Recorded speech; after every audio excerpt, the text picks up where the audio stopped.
whilst we welcome and note the report, we appreciate the progress and the efforts being made in curbing the ills that are currently happening in the department. But Chair, the number of cases that have been presented here, for me, they are not sufficient. I think there's a lot of wrongdoing that is happening in the department, and clearly it is not being detected. I will speak of the recent case that was published on television a few weeks ago, where a drug dealer was being chased. But when they discovered him, they discovered that he was married. He was a foreign national. He was married to a female official of Home Affairs at the immigration, and she was in possession of a lot of passports, visas, and so forth. Now it means that a media program was not taking place. That Home Affairs official was not going to be found.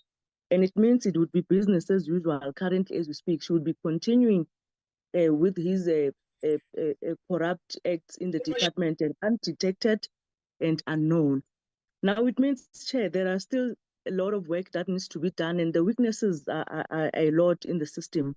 So the department also needs to look into tightening up things and improve the system, that it must not be easily manipulated. So they need to really find measures and put things in place that will really improve on how things are happening. Honorable Bonga has also touched on the issue of the lower rankings. It is really raising a concern that a number of people that are charged or that are currently being investigated are those that are actually at the lower rankings. And it's not enough that it's only those that are at a lower rankings or at the help desk that are being discovered. Clearly, someone signs off some of the work in the department who is a senior manager or at the higher ranking. Someone is heading the department, and they know these offices and what is happening, and they need to ensure that processes are done in a proper way. Now, if it's only the lower rankings that are being investigated, it's worrying, Chair. And we want to urge the department that look into deeper and put in more effort. But we welcome and appreciate the progress made thus far in the work that has been done. Thank you, Chair. Thank you, Honorable Semta, for your contributions. Honorable Tejana.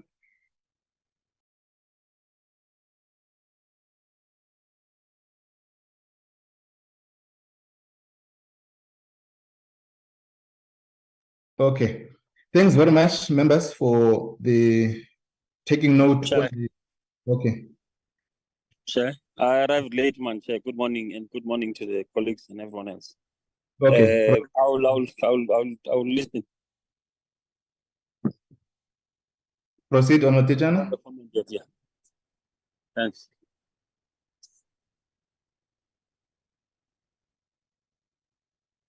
I'm not getting you, Honorable Tejana. It's a network. Chair. Yes, Honorable Tejana. Yes. Mr. Matonsi, can you assist me?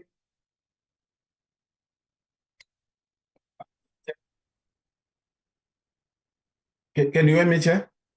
Yeah, I can hear you now. I'm trying to read Honorable Tejana. Yeah, he just indicated that he arrived a bit late, Okay. but I couldn't hear him further. Mr. Tejana, are you able to ask your questions? No, Chair, proceed, Chair, proceed. Thank you. Thanks very much, members, for your contributions to the report. Director General, there are issues which I think referred to your portfolio of work, the department in relation to the current work and the backlog, and the other issues that are related to the presentation in terms of the investigations that are currently being carried or undertaken. So you will, particularly on the backlog as related by members on the areas of visa applications and the commitment government led by President Ramaphosa has made in terms of this process. So you ought to delegate or respond on that matter. And also an important area of Mr. Simon's departure, what are the plans around that portfolio, I think we need to update the committee. You'll now then after that request Mr. Bishop and his team to respond to the issues that the members are raising in relation to the work that has been undertaken. Then we'll then invite the Deputy Minister to also comment on all the issues that have been raised. Director General. No, thank you so much, Chairperson, and thanks to the members of the Portfolio Committee for the questions. Maybe let me indicate that Mr. Matthews is currently acting in the space that was previously occupied temporarily by Mr. Yusuf Simons, whose main function is PM for the Western Cape province. He had to go back there, but also for family reasons. We have started a recruitment process. We should be able to update the committee on where we are with regards to that process. As you are aware, honorable members, that's a process that includes not only our minister and deputy minister, but also ministers from other government departments in terms of the public service regulations. So there's a process that's underway in terms of recruitment with regards to that process. With regards to the backlogs, Mr. Mudiri Matthews, who's acting in that space, will be able to share with the committee the interventions that they're making with regards to those backlogs. But safe to say that, Chairperson, with regards to investment-related visas, we do have a standing committee between ourselves and the Department of Trade and Competition, wherein they are able to share on a weekly basis priority visas that need our attention with regards to big corporates. And if honorable members do have those in their position, I'll really appreciate if those can be shared with us so that they can then be shared with the DTIC. And sometimes some of those delays are not necessarily on our side. You might find that they're still waiting for a report either from Department of Labor or DTIC. This is something that we commit that we will attend to, but Mr. Matthews will then speak to what is it that we're doing in terms of dealing with the backlogs. But just to respond to some of the issues raised by Honorable Modise Mpya with regards to cases, there are a number of cases that are underway, not only for junior staff members.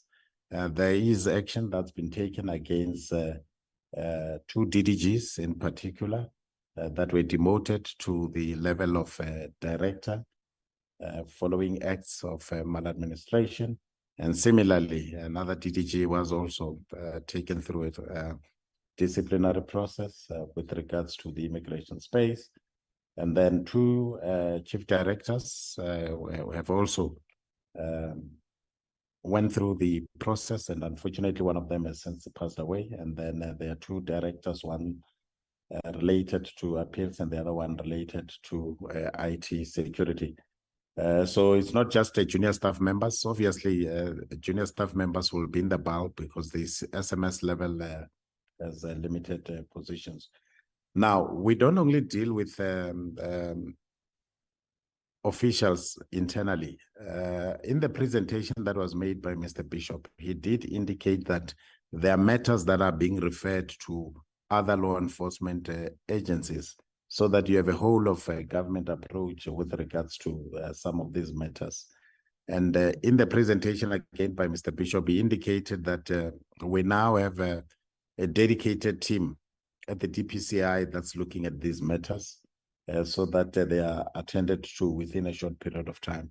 And sometimes the delays are not caused by the department, they're caused by some of the officials that will litigate continuously.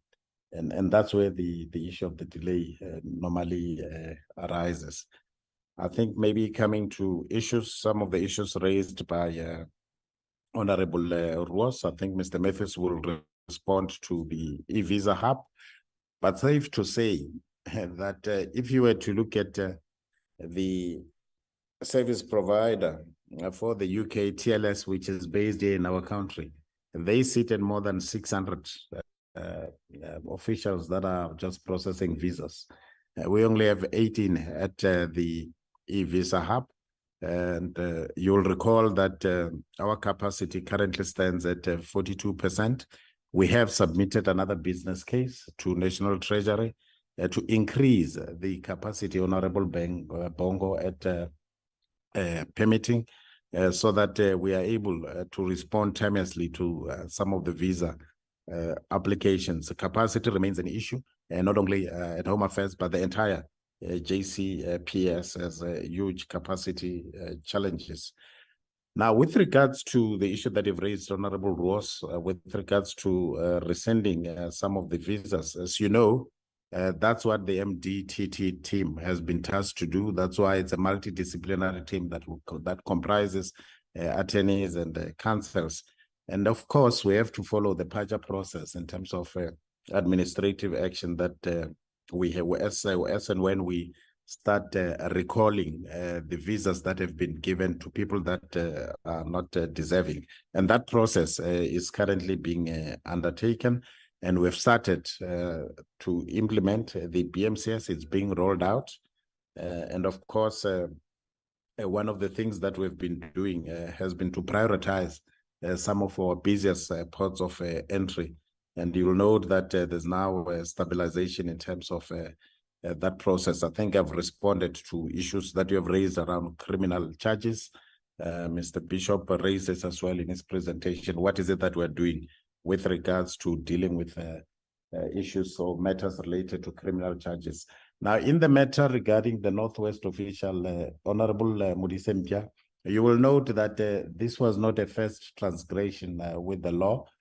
She is currently facing not only a departmental hearing, they are also externally, she's currently facing criminal related charges related to other activities that she has been doing. So that matter we following quite closely, and it's a matter that for sure at an appropriate time will come back and brief the committee. So maybe let me then invite Mr. Matthews and DDG HR just to respond to issues that have been raised around capacity and also the DCs. Through you, Chairperson, Mr. Matthews. Mr. Matthews? Yes, no, good morning. Good morning, honorable members, Deputy Minister, DG and colleagues. Thanks for the opportunity.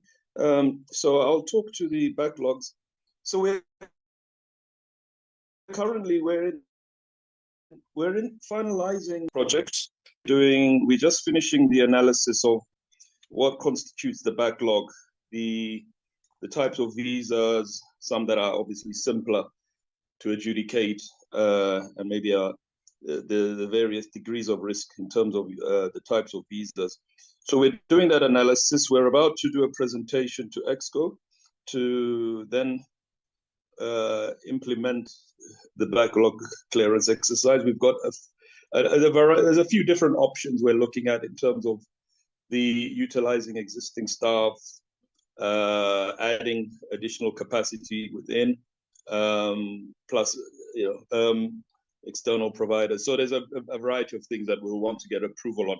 But the idea is that we should have the backlog clearance exercise should have options, and it should also have time frames in terms of what would be required if it's a 3-month period to clear, or 6 months to 1 year. So that's something we're about to finalize, and we will be presenting within the next week to the departmental EXCO. Then on the issue of the 18 staff members that were recruited and are legally qualified, they are being utilized in the e-visa hub.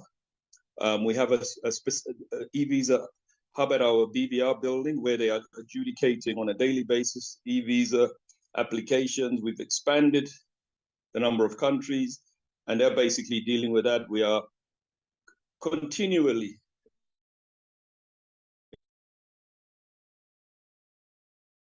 improving on security issues. The adjudication processes we're looking at, tactically. So that's the taskings that they're currently doing. And then with regard to the delegations, we have drafted, and obviously we're waiting approval on the final draft of the delegations. And so we should be receiving a decision on that.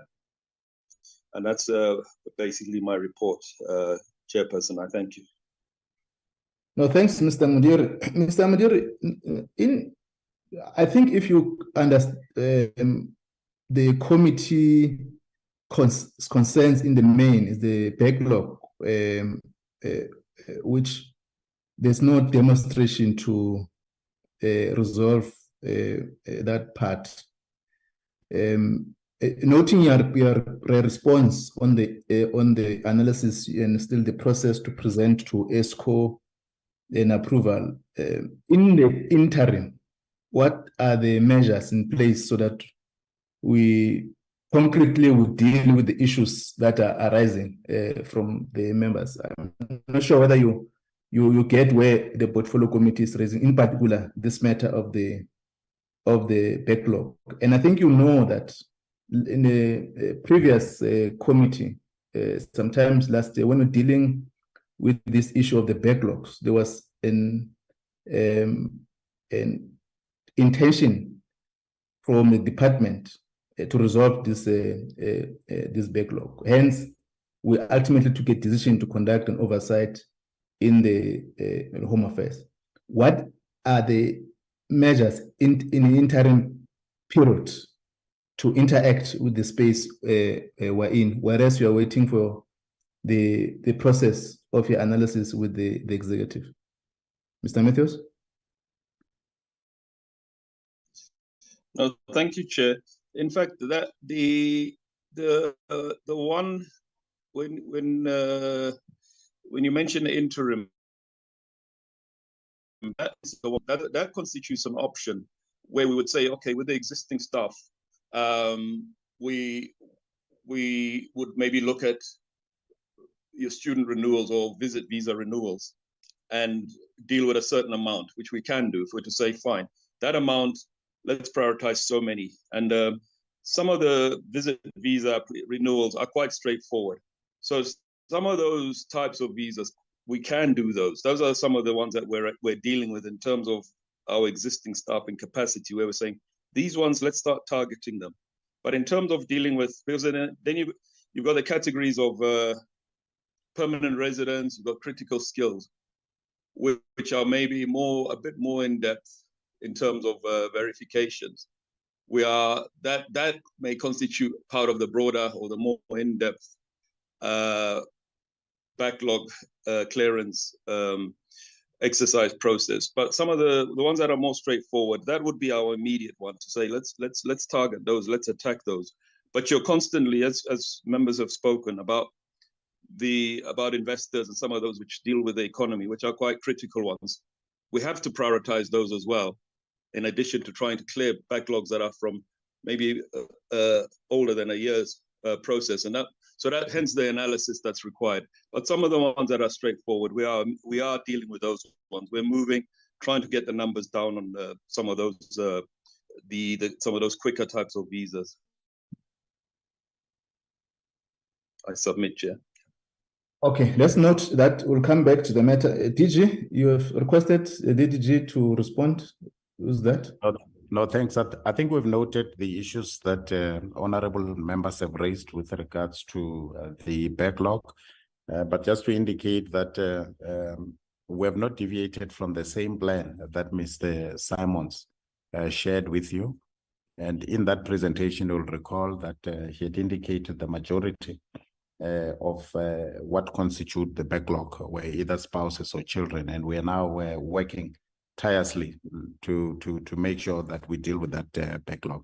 I had asked DDG HR just to update on where we are with some of the disciplinary cases, just to also indicate to Honorable Modise Mpia that that DC for the official in the Northwest Province started yesterday and it's continuing today. That DDG HR can add to the others that are underway. Thank you. Okay. So thanks, DJ, and good morning to Honorable Chair and Honorable members and to the DM as well and DJ and colleagues. DJ is correct that of the cases that we have now registered, about the 24 officials that have been suspended, the majority of these cases are almost concluded, and the ones that are still outstanding will be at hearing stages or just the ones that have just been charged and been suspended. So in terms of the capacity within the labor relations unit chairperson, I think we have been reporting in the previous meetings that we have gained confidence, not just in terms of the way in which we do business, but also reviewing our own processes to make sure that we adhere to what the Labor Relations Act prescribes to us in terms of the time that it should take to finalize cases. But also working together with the MDTT has also, supported us in a great deal, because we then need to understand the cases much better and pull capacity from all the 18 lawyers that we have appointed as a department. So we do not have, like previously we used to have cases that were about 60 that were ranging from the very previous financial years, 2019, 2020 to current. At this point in time, we can only talk about 24 cases that are flowing from the financial years 2022, 2023. So there is an improved progress in that regard. However, we are still striving to make sure that with the business case that we have submitted to National Treasury, our numbers within the Labor Relations Unit can also be increased so that we do not have to delay with the cases. So this is where we are with the Rustenburg case. It is exactly how DJ has responded to the matter. Thank you, Chair. Thank you very much, colleagues. DG, I can now invite Mr. Bischoff and his. No, thank you. Yes, please, Chair. Thank you. Thank you, Chair. Thank you, DG. In relation to the question raised by Honourable Roos and Pillay on the timelines and timeframes of the investigation, this is a 3-year project. The MDTT has presented a detailed project plan. There's a work schedule and plan that is set up for the next 12 months with timelines and timeframes that is tracked diligently on each and every investigation as we progress. As I highlighted in the presentation, we are adopting a staggered approach for short-term, medium-term, and long-term priority matters, so that there's sufficient time to investigate these particular matters. In relation to Mr. Roos's question involving matters where members are, I think it's Honourable Roos, if I've got it correctly, in relation to the disciplinary matters, members that are only disciplined, and then there's no possible referral for investigations. The Director General has already answered this, but it's important to also know that in this regard, old matters where members or officials have been dismissed from the department, those matters have been referred to the MDTT for investigations in relation to instituting criminal prosecutions going forward.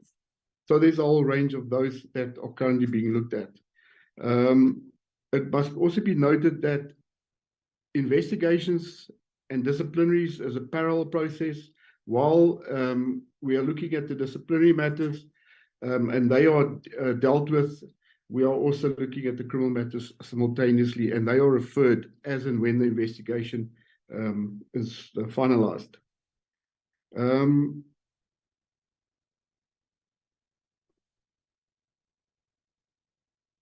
In terms of the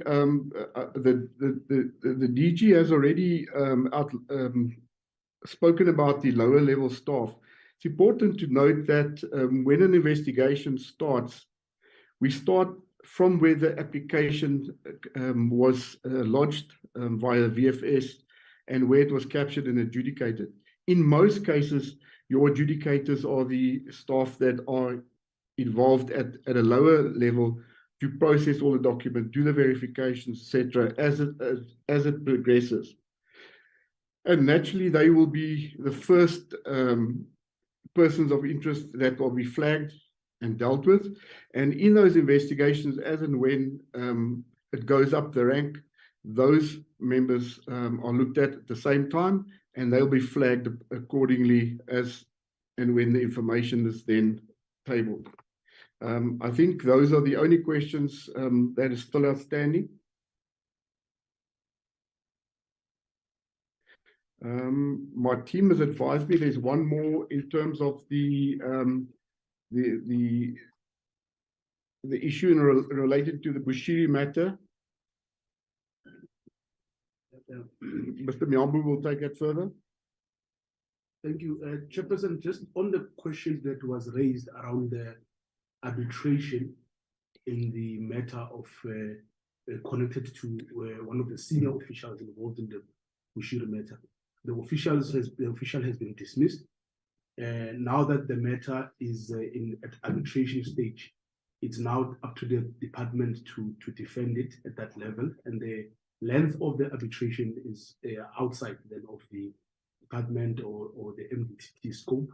We are supporting as the MDTT the legal team that has already been appointed by the department in defending that matter at the arbitration stage, and that process is handled at that level outside of the department. It's an independent process, and now that the department has acted and dismissed the official, it just goes to the arbitration stage to defend its decision and ensure that that decision stands, because the official has a right to challenge. So the length of the arbitration and the fact that it's delaying is outside of the department's scope and jurisdiction, or the MDTT, but the MDTT is involved in that, and we are supporting the legal team to ensure that the department manages to stand its ground at that level and still keep the official dismissed from the department.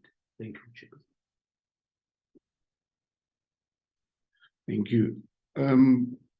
Chair, I just want to raise emphasis that when matters are referred to the DPCI for investigations, our work as the MDTT to that team, task team that was set up to ensure that they have all the supporting evidence required from the department to finalize those investigations. Thank you, Chair. I think that concludes our questions. Thank you very much, Mr. Bishop. Thank DG and your colleagues. Deputy Minister. No, thank you very much, Chairperson. Let me start off on the issue of VFS and indicate that we are ready and we are prepared for an oversight visit of the Portfolio Committee. We always welcome the oversight because it gives us a view on things that we might have missed in processes, and as such, we really appreciate oversights being done by the Portfolio Committee. We are running with the PPP process as advised and as per our engagement and recommendations from the Portfolio Committee.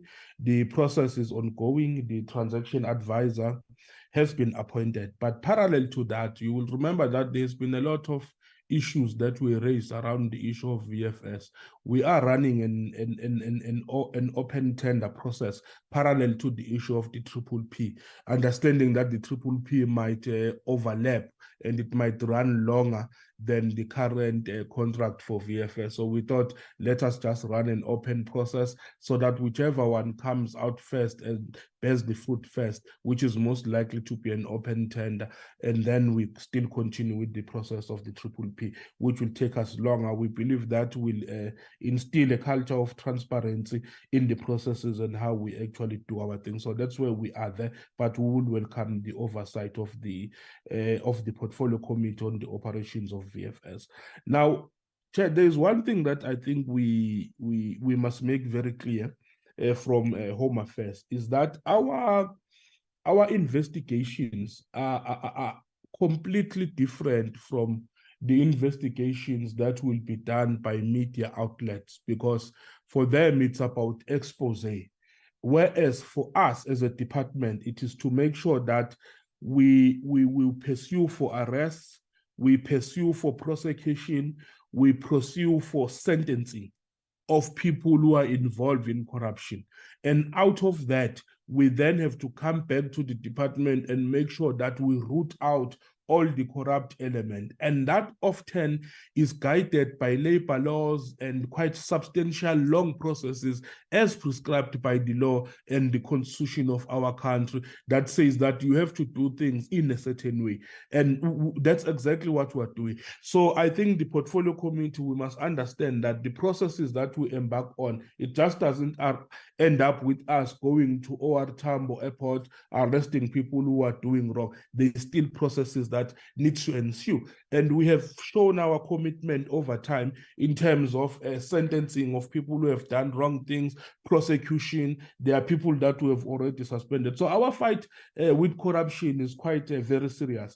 And it's an ongoing fight. It's not going to be a fight where we just say, no, we have fought corruption now, it ends there. We understand very well that criminals and syndicate, they will always sit back and also plan. When we improve our systems, they also try and improve how they can break our system. So our fight is consistent. Our approach now is that we must always be a step aside. And this panel has really helped us by compiling data and showing us where we can be steps ahead and how we can prevent some of these things from happening in the future. I just thought I need to process that. It's very important. On the issue of the backlog, we note the concerns that have been raised by the portfolio committee. They are quite genuine. We must make it clear that the majority of the backlog is sitting on relatives' visas, as against the majority of them being on things that really impact on our economy. What you have is a situation where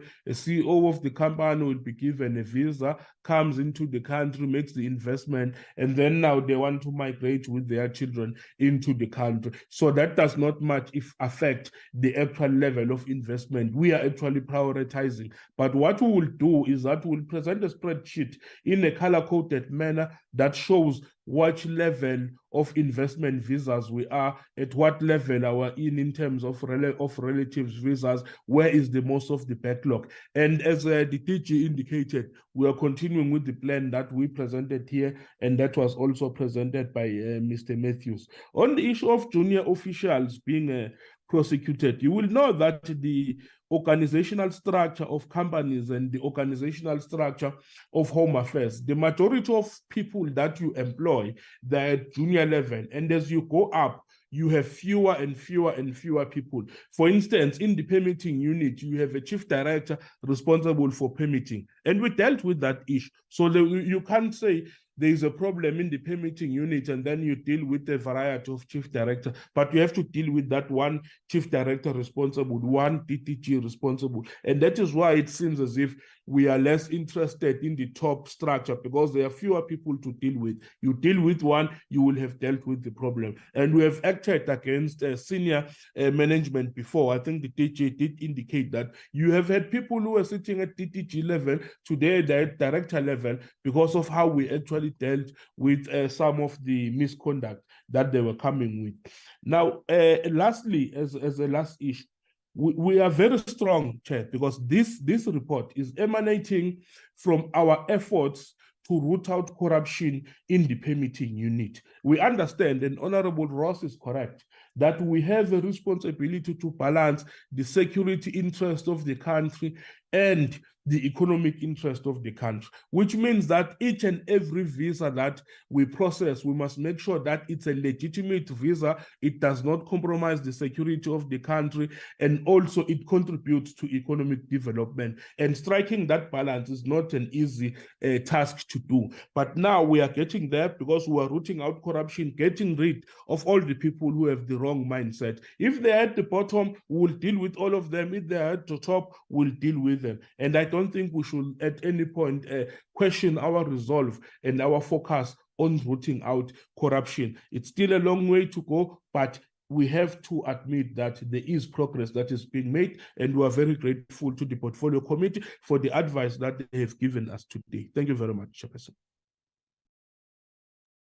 Thank you, Deputy Minister, for the responses and also undertaking on the issues that were raised by members of the committee. And thanks, honorable members, for the contribution on this matter, the Mr. Bishop and your team, and the Director General and your team. Obviously, there are areas where members have raised in relation to the visa applications, and I think the Deputy Minister has thoroughly dealt with that area and made commitment that they have to come back to the committee to report progress and highlight some of the challenges that members have dealt with and where they have resolved on some of the areas. I want to thank you, Mr. Bishop, because this was an initiative of this committee in terms of the recommendation that directed the minister to institute the task team that will look broadly on the overall corrupt activities within Home Affairs and also externally. And I want to appreciate the good work that has now been demonstrated by yourselves and the intention to conclude within the time frame that has been allocated and the plans that you have been put in place for your work.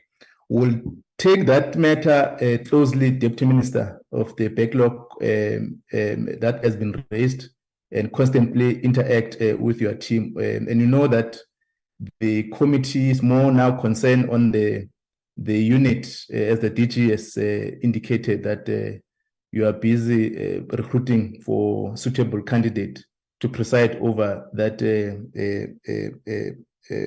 unit of the. So we need to move faster, Director General. You know that we also had a challenge on your IT CIO, where we didn't know where you are taking the department in terms of the overall structure of the system. So we appreciate the plans to respond to that question. Thanks very much for this detailed response. We'll then move to follow on some of the recommendations that have been put in place. Deputy Minister will now step off the item and will invite the government printing works to present. Your team can be released if they want to be released from the meeting, but if you want to stay, they can stay with us. Deputy Minister. No, thank you very much, Chair. I think that let us release the team from Home Affairs. I think they must still go and do their job and their work so that we can move forward. The presentation from the government printing works is a progress report from the Ministerial Review Panel that was set up. You will remember, Chair, that there was an incident that happened on the 4th of February 2021, which negatively impacted on government printing works in terms of ICT, HR operations, as well as production. By the Ministerial Review panel on July 2022. It was then handed over to government printing works on September 2022. They noted a variety of issues that we ought to deal with. Also, this is about reversing the ill effects that have been engulfing government printing works. But the CEO of Government Printing Works will then introduce her team, as well as the members from the panel who are going to be taking us through the presentation, and the technical members will then respond towards the end of the presentation if there will be any other matters. But I will request that we then hand over to her and her team to then lead the presentation. Thank you, Chair. Thank you, Deputy Minister. CEO. Chairperson, good morning. Let me thank the Portfolio Committee for this opportunity.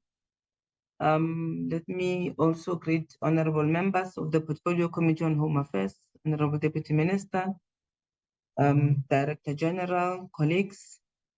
I want to just introduce the delegation from Government Printing Works. I know DM has introduced some of them at the beginning. They are members of EXCO connected to this platform today in attendance. Let me start with the CFO, Mr. Ian van der Merwe, Chief Director, Operations Management, Mr. Business Development within the Operations Management branch, Mr. Sihle Ngubane, Chief Director Manufacturing and Engineering, Mr. Kuben Mudli, Chief Director HR, Ms. Michelle Modise, Mr. Zweliban Zikwiba, the CIO, Advocate Ramasodi from Legal Services, Ms. Connie Chibambu from Internal Audit, who's a Chief Audit Executive, Mr. Sbuse Kambule, who's Director Executive Support. We have the project office members who are steering the work of the recommendations that we received from the Ministerial Review Panel. And I've got Mr. Theonaina, as well as Dr. Siswana. Having said that, I'm going to request Secretariat to flight the presentation for us, Chair, so that we can then go through the presentation.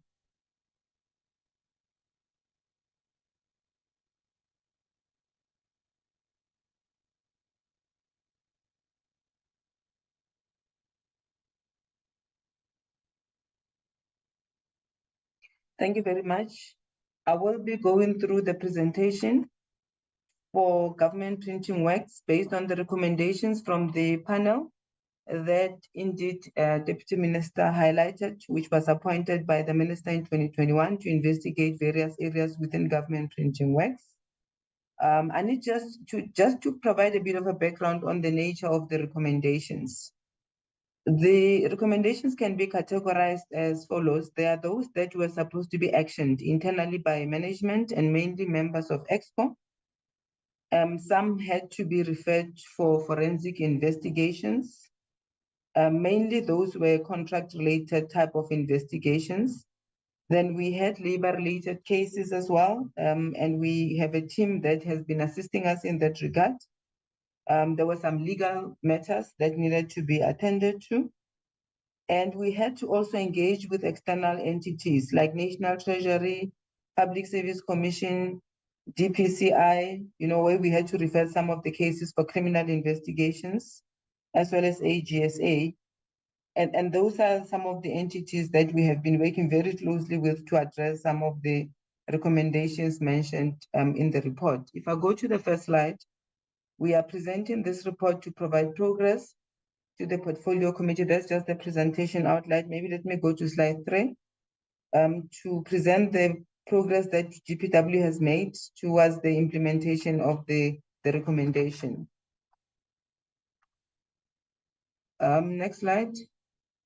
In terms of background, DM has already articulated that we had to engage in this investigation due to the incident that happened on the 4th of February 2021. What actually happened was that the server which was supporting key functions at GPW crashed, thereby affecting critical systems that stored data, which was also lost. And then subsequent to that, the minister appointed the MRP team, and they conducted the investigation focusing on information on the various areas such as information and communication technologies, HR, finance, ops and production, security, and overall governance matters within the organization. The report was subsequently finalized, presented to this same committee on the 5th of July 2022, and it was then presented to Home Affairs, to GPW officials on the 22nd, in September 2022, and we immediately developed action plans. We dissected the report in line with the functional areas there, just to make sure that we systematically respond to all the MRP recommendations. What is it that are the key findings emanating from this investigation? The MRP found that historical instability that was created by challenges in the past had affected the organization very adversely, particularly pertaining to the culture of the organization on how things were done over the years. And there was also a lack of handover between senior managers leaving the organization, and that had a direct impact on business continuity because one new manager couldn't actually connect with what was happening before and had to grapple to get information to ensure that there was continuity.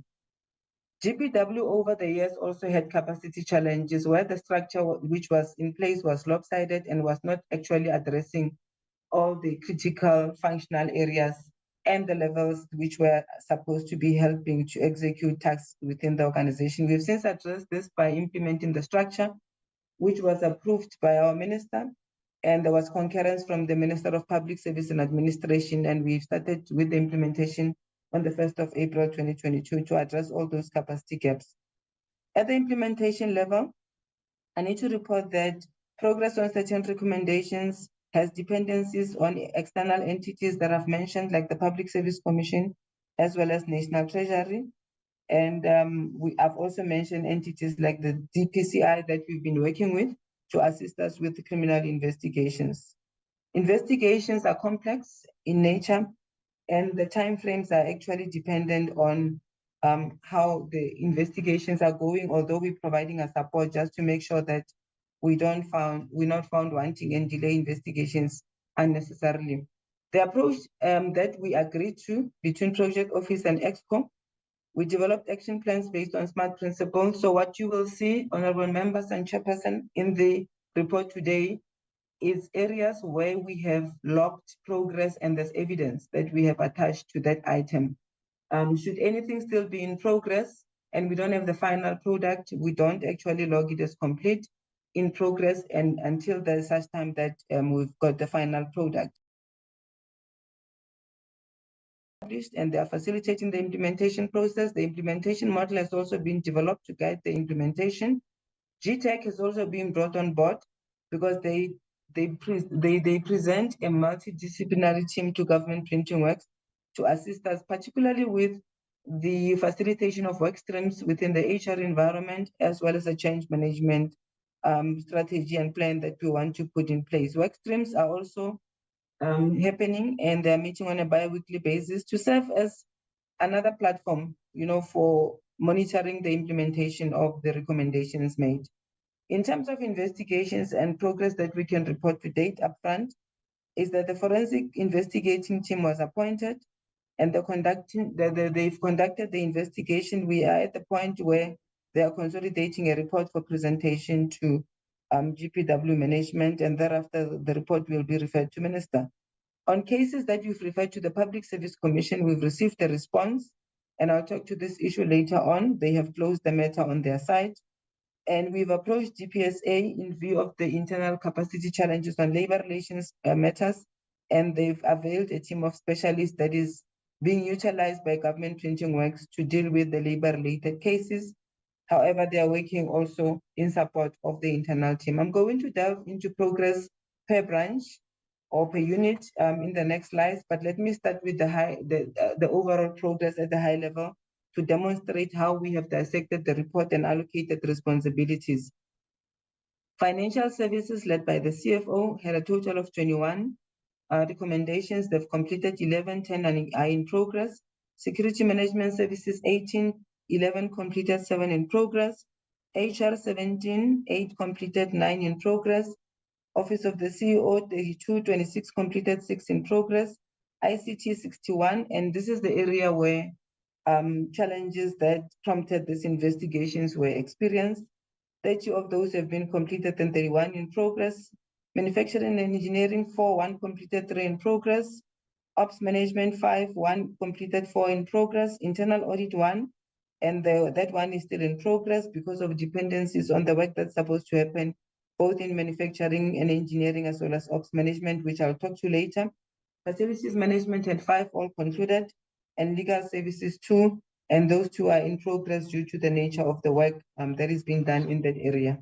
The next slide talks to overall progress. We have received, when we looked at the report, that report is about 177 pages, and with recommendations in different sections. When we counted them, we came to a total of 167 recommendations to date, which is just over 10 months since we received the report. 93 recommendations have been completed, translating to 56% of achievement, and the 74 recommendations are currently in progress. And to date, none of those recommendations had not been actioned. So work has started in all of them. What I need to indicate, Honorable Chair and honorable members, is that we have then taken a view that as EXCO, we need to develop an action plan. We have then categorized all the outstanding recommendations into short, medium, and long term. So short term is 0 to 6 months, medium term is 7 to 12 months, and 12 months and beyond is long term. And we have logged those activities that are supposed to be actioned in those periods. You will see, I won't go into level of detail on this one. The activities under 0 to 6 months are logged per branch or unit head, and then 7 to 12 months as well as over 12 months. And I need to indicate that these are monitored at different platforms such as Menko Expo. We also present them to Risk as well as Audit Committee so that they can also help us to track progress and provide guidance and input where required. I'm gonna now go straight into business units and start with the ICT unit. If you go to slide 14, this is just a summary that I've already referred to on slide 14, so I won't go back to that. Let me just address the issues as they arise. We were supposed to look into the maintenance policy, particularly on making sure that routine maintenance happens, and that policy has been concluded and approved.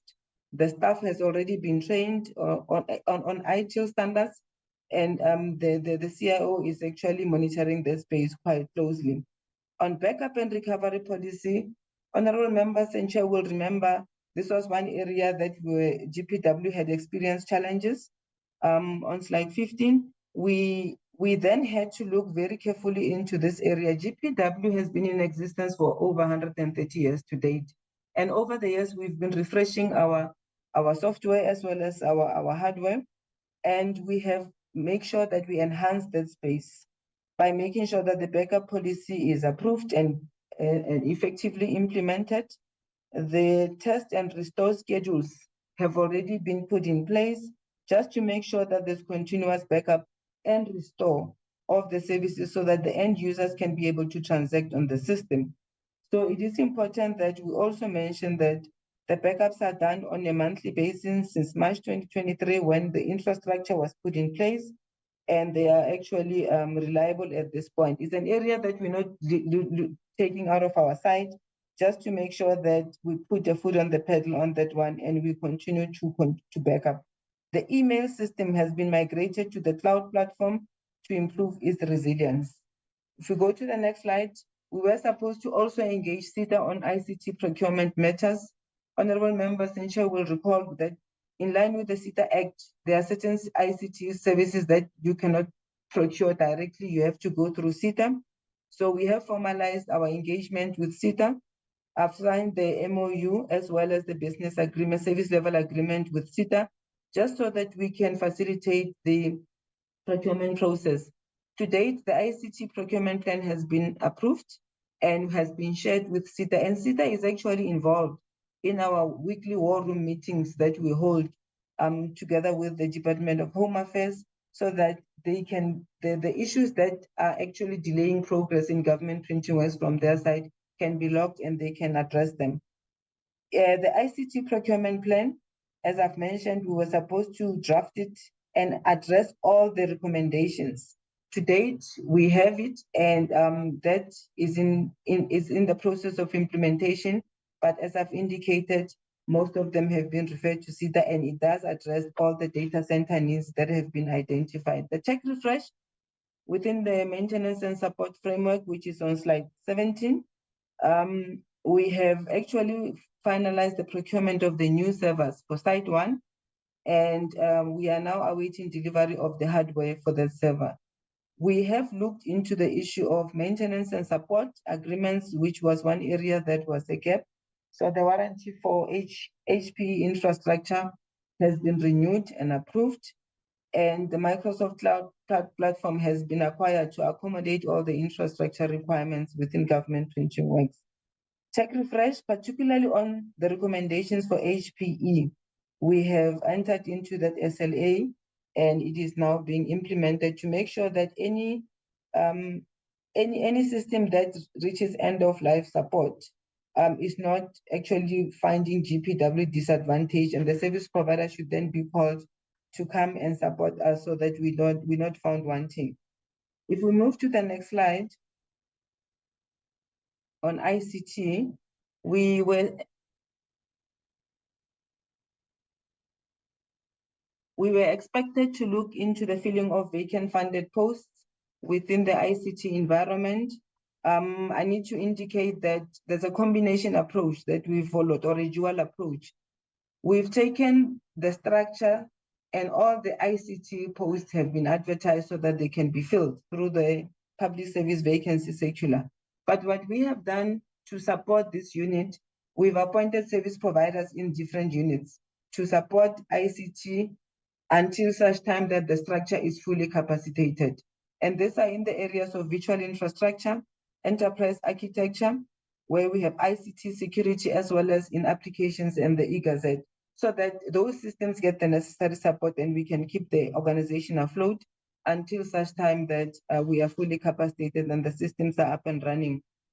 Document data backup and restore procedures, those have been revised and completed, and restores are actually conducted on a continuous basis. As I've indicated, the email has already been migrated to the cloud, and we've appointed a service provider that has been assisting us with regular backups in this regard. The next slide talks to upgrades on electricity connectivity. There was also the issue of the UAPSs, as well as the electrical connections between Ofisari as well as Bosman Street, or within the sites themselves. We are happy to announce that the electrical connectivity to the server rooms have been completed, and the service provider has actually issued a certificate of compliance, and the CIO is monitoring the space together with Director Facilities Management. The Oricon report was also presented to the MRP team and came up with specific recommendations, and we have also made sure that those recommendations are attended to, and the electrical connectivity to the server room in line with those recommendations has been issued, so that we ensure that there's power reticulation that is compliant in that regard. The TESCOM report was another one that was presented to the committee with recommendations, and those recommendations wanted us to make sure that the environmentals are in place, including aircons and UPSs. So those have been installed in the data centers, and the maintenance is happening on a regular basis. Descrubbing came up as another key area that we had to look into. In line with that, the maintenance policy has been approved to complete the descrubbing process against the policy, and we are making sure that all the old hardware is being disposed of to ensure that the procured discs have the warranty and maintenance, to avoid us having to acquire discs that need scrubbing all the time. Training of staff on IT has already been done to manage this process, and we have also indicated that the cloud platform is migrated to, so that we can stabilize the environment in case we have challenges on site. ICT procurement governance specialists, we were expected to have a specialist to assist us on governance matters. What we have done, we've appointed an ICT governance specialist team, and they've already started to proactively work within government printing works with internal audit as well as AGSA, just to make sure that all the gaps prior the risks can materialize are attended to, and they can have mitigating plans to deal with all risk-related matters. But we also had officials internally laterally transferred to support the specialists so that they can be skills transfer in that regard. The issue of the governance specialist team also applies to the next one, but we were supposed to involve internal audit, and that has also been done.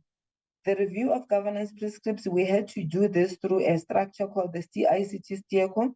Members have been appointed in writing, and the CIO has been steering that process, because we are in the process of appointing the substantive external person to steer the ICT Steerco. But in the meantime, it's been functional, and the CIO has been steering that with a multidisciplinary team within the organization. On the annual prescripts, on the annual review of prescripts, there was a recommendation that says we must also look into change management procedures. We have specifically looked into those within IT. The document has been approved and is being implemented. ICT environmentals maintenance is a sore point, because if we don't maintain our server rooms as well as our data centers, we might find ourselves wanting. All the environmentals in that area have been installed. data centers as well as in the servers, to make sure that there's proper ventilation through air cons, and the service provider to maintain those is appointed, and we are actually good to go in that environment. Maintenance is done in the next slide on a regular basis together with facilities management, and any challenge that we have, they are maintained, because the fact that there's proper service providers and officials, it doesn't mean that we won't experience the challenges when the aircon is down or the server is down, the UPS is not working. There's hands on site to make sure that those are attended to immediately. We were also supposed to look at the contracts that are in place in relation to our ICT environmentals. And I need to indicate that we've entered into service level agreements with the respective service providers to make sure that there's hands-on support. That includes the UPSs that are installed in the data centers, as well as all the aircons that are installed in place. A specialist was supposed to help us in this regard, and we have already indicated that a skilled service provider is on site, and they are working very closely with the ICT team together with facilities management to make sure that there's troubleshooting based on all the challenges that we experience internally. Clear lines of responsibility around ICT environmentals. The ICT unit is basically overseeing the work that's supposed to be done in the data center, including all the environmentals. So we have entered into an SLA between ICT as well as facilities management and OHS to make sure that there's proactive management of all the environmentals. That includes the aircons, UPS, fire suppression systems, so that that multidisciplinary team can then address the issues jointly. And service review meetings are held just to make sure that all is in order. In terms of the specialists, particularly on the maintenance agreements, we have entered into an agreement with Microsoft to make sure that that Microsoft Enterprise Agreement enables us to have hands-on support should we have challenges from their services. And Director Legal Services and Contract Management have been employed to make sure that all those agreements that we require are in place, and they hold service review meetings to improve on the services that we need to be delivered. CETA was another stakeholder, key stakeholder that we were supposed to partner with to make sure that we address all the technical issues that you've experienced in the past, and they can also facilitate procurement processes. On the next slide. And then we need to indicate that I've had several meetings with CETA, their executives in particular, to unblock challenges that we've been experiencing and delays on the procurement of ICT services. For instance, the WAN connectivity is one issue that has been outstanding, and we are addressing it with CETA, and these are raised also at our weekly war room meetings so that the escalations can happen timelessly. The ICT strategy has been revised and approved, and CETA is actually assisting us with the rollout strategy. We are furthermore engaging CETA to make sure that the challenges that we have, we lock them into agreements to facilitate delivery of these services and avoid unnecessary delays. And those MOUs are being monitored quite closely, as well as the SLAs, to make sure that we really adhere to the agreements that we have arrived at. But what we've been doing, we've also been participating in the transversal procurement processes, and in our meetings with them, we make sure that we stress the importance of us having to get agent support where areas where CETA is supposed to help us are concerned to unlock the challenges. The servicing of the UPSs, I've already mentioned this. We had to appoint services of a suitable service provider called Ubuntu Technologies, and they are the ones that come to conduct regular inspections. Some of the risks we had to transfer out because of the internal capacity within ICT, whilst all the other posts are still being filled. We made sure that we have backup support to make sure that both the environment within GPW, CSIR, Fisari, Bosman, all of those are attended to. We had to come up with the information security architecture. And this was mainly a combination between the work done by security services as well as the ICT to ensure security governance, controls, as well as the architecture and policy compliance. What we have done, we have established a classification committee, which is a multidisciplinary team. It actually includes members of the SSA as well, to make sure that we classify our documents appropriately and they are stored within the relevant units. And we are in the process of finding a system to automate those as well. And so we have then made sure that the information security architecture services are acquired by March 2023, and implementation has already started. And SITA is actually on board to help us to perform needs-based assessments in this regard. In the next slide, we were supposed to ensure that the security policy between ICT as well as ICT environments are aligned. And then we came up with a security operating model, which has already been approved, as well as the ICT policies, which incorporates security provisions that are expected to protect our infrastructure, the network, as well as systems. And those are being implemented. The committee was clear that some of the outdated systems needed to be replaced or upgraded.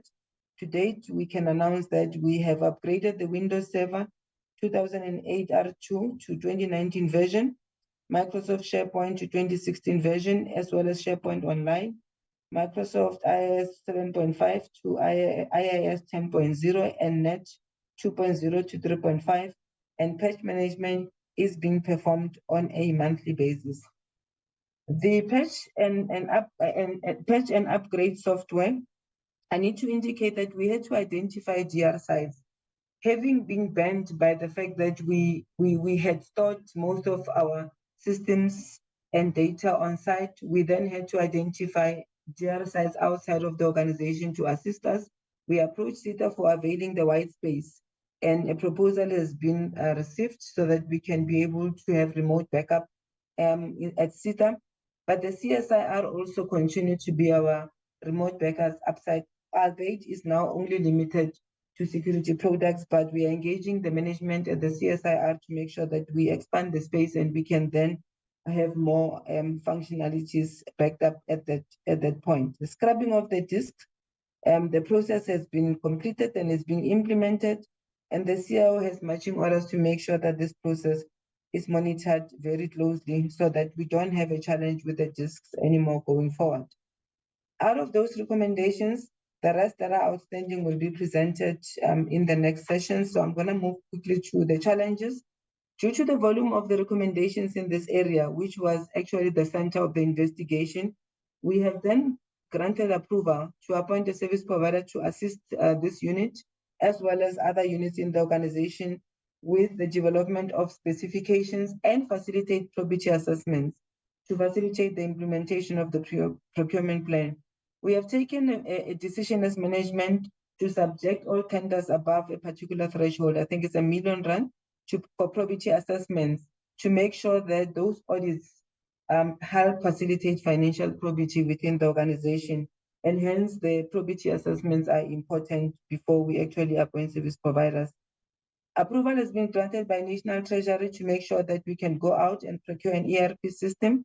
Honorable members and colleagues will remember that there was a moratorium on the procurement of ERP systems, and we had to go through National Treasury to seek approval before we actually deviate and move to procure a system outside of the IFMS process. So that has been granted, and we are in the process of appointing a provider to help us with the specs so that we can go out to procure that. We have received a directive from DPSA to migrate some of our functions to the cloud. However, due to the nature of GPW services, we've carefully adopted a phasing-in approach to make sure that only a certain number of functions can be migrated to the cloud, and we will phase them in as we move along, just to make sure that we manage the security elements before full migration to the cloud. We are utilizing the SITA transversal contracts on slide 32, and they have been quite helpful in helping us to facilitate procurement, particularly within the ICT environment. And in terms of the network connectivity, the WAN service is still outstanding from SITA, and that's the one that I said we are actually pursuing to make sure that the current contract that we're managing on a month-to-month, it can be terminated, and then we can then have SITA take over the WAN connectivity permanently. The e-Gazette re-automation, the e-Gazette system, as well as the tender modules, was the one that was also affected by the February crash. And we need to indicate that we are projecting the date of end of September as the go-live date. At this point, we can report that we have already automated specific functions like the contact center, which is now fully automated. Parts of origination and finance are being finalized so that we can then go live, and we will then monitor the system and go into the post-go live mode. Challenges that has actually affected the delay in the go live process was, amongst others, the dilapidated infrastructure that we had to refresh, unstable systems within GPW, hence there's the tech refresh, and I guess the CIO will talk further to that should there be questions, as well as the additional capacity that we require to redeploy the system. But at this point, we are projecting that we should be able to move without further challenges. Within financial services, I've already mentioned the summary. If you go to slide 35, we were supposed to conduct an in-depth analysis of all contracts within the contract register. We need to indicate that the irregular expenditure register had been updated accordingly for the financial year 21-22, and the details have been disclosed accordingly in our financials submitted to AGSA for that financial year. All the files related to regular expenditure, where we thought there was an issue to be investigated, we've handed over to the forensic investigators, and they are busy with the reports. As soon as we receive those, we'll take action accordingly. We were also supposed to make sure that the procurement plan is developed and approved and discussed at all the management platforms within government printing works. This has been done. The procurement plan has been approved and has already been shared with National Treasury and SITA, and it was tabled at Exco and Manco, because this is the culmination of the work that comes from the respective branches. So regular updates are made to make sure that we gain traction on the implementation process. On the creation of the contract register, the Chief Director Supply Chain, working directly with the CFO and the contracts manager, they have developed a contract. They've actually updated and cleaned the contract register up, and these contract registers are actually, progress on that is reported at Menco and Exco, and we are making sure that any risk that is identified, the mitigating plans are developed and actioned. The same progress is reported to Audit Committee as well as the Risk Committee to make sure that progress is made. And the CFO is actually keeping copies of those for record purposes when required. On slide 36, we were supposed to review the contract management system as well as processes. This has been done. The contract management policy and procedures have been approved, and we have resourced that unit. There's a director contract management as well as the DD and supporting staff, and the CFO is working quite closely with them to make sure that contract management is an area that receives the necessary attention and receives progress. We have actually separated the units dealing with contract management as well as supply chain for segregation of duties, and we have done the benchmarks with the necessary departments as requested by the MRP recommendations, and currently those units have policies that are operational, and the training is underway to train them officials on the approved policy as well as the SOPs. Slide 37, we were supposed to look into the benchmarking of those contract registers with some departments. We have done that. DBE as well as Home Affairs were used as our benchmarks, and the contract register now is actually in line with the industry standards as was requested. We have been engaging the ICT unit to make sure that we have the automated contract register that is able to give us the early warning signs. The 6 months in advance before the contract expires, it can give us warnings, and we can then act accordingly to either move towards termination or to renew based on engagements with the service providers. Hence, the service review meetings are happening. We've developed a comprehensive financial manual, and the compliance officer has to date been appointed and monitoring the project closely. And the financial manual is actually monitored closely by the CFO, because he is actually leading the team that is executing that work in that space. We were also expected on slide 38 to have clear and simple contract management manual. I need to indicate that that has been approved, and the unit is currently preparing training for all the officials internally to make sure that they are able to implement the SOPs consistently. All the recommendations stated above were supposed, together with the CFO, to come up with a plan to make sure that the milestones are actually achieved. A finance vehicle has been established and meets bi-weekly, and these areas are actually deliberated to make sure that they gain traction. And there are officials that have been allocated with the responsibility with dates to make sure that we make progress in this regard. A project plan with clear timeframes and deliverables was supposed to be put in place in relation to costing and pricing. I need to indicate that this item has also been done. The audit matrix to address all the audit findings, both from internal audit as well as AGSA, are logged into that register. And these are actually discussed at both MENCO Expo as well as Risk and Audit Committee meetings, so that we can gain traction, and that it includes all the findings related to costing as well as pricing. The Fiscal Governance Committee has already been established, and the committee has started meeting since the 19th of June to discuss the review of the tariffs. On slide 40, we had to capacitate the SCM unit, which indeed at that point, in view of the way the structure was configured, was giving challenges because we didn't have some of the positions. Now with the new structure, we have been given the platform to fill posts. The Chief Director, SCM, Dr. Mahlasele, has already started. And then we've got the Director, SCM, as well as the Deputy Directors. And we have support staff as well, driving processes within that area of work. We were also supposed to establish a loss control committee and have a project plan that prioritizes all the audit queries from AGSA discussed in this area. I've already indicated that the audit matrix is developed and we are monitoring them quite closely. The loss control policy has already been developed and approved. The terms of reference address all the areas that I've listed on the slide. And the costing policy also was supposed to be developed, as well as the SOPs, and approved, and that has already been concluded. Slide 41, this gives us a closer look into the contract management environment, which actually shows that GPW has initiated a project to review all contracts. And we've extracted out of the entire contract register those that we found contentious and we needed to look into. So out of all those, we've got a number of 33 contracts that we've singled out. 9 are listed as sole suppliers, 8 are single source, and the long-term contracts are 3, and month-to-month are 13.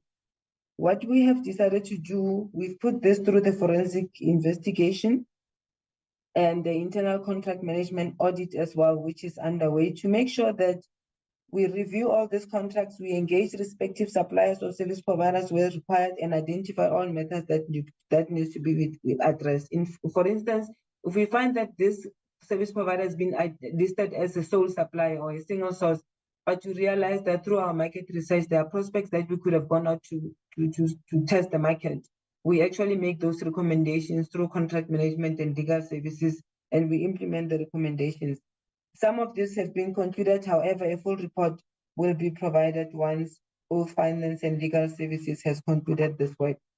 Finance services, just a summary page on 42. I'm not going to go through that. I'll go straight into the Office of the CEO on slide 45, because a summary I've already mentioned earlier on.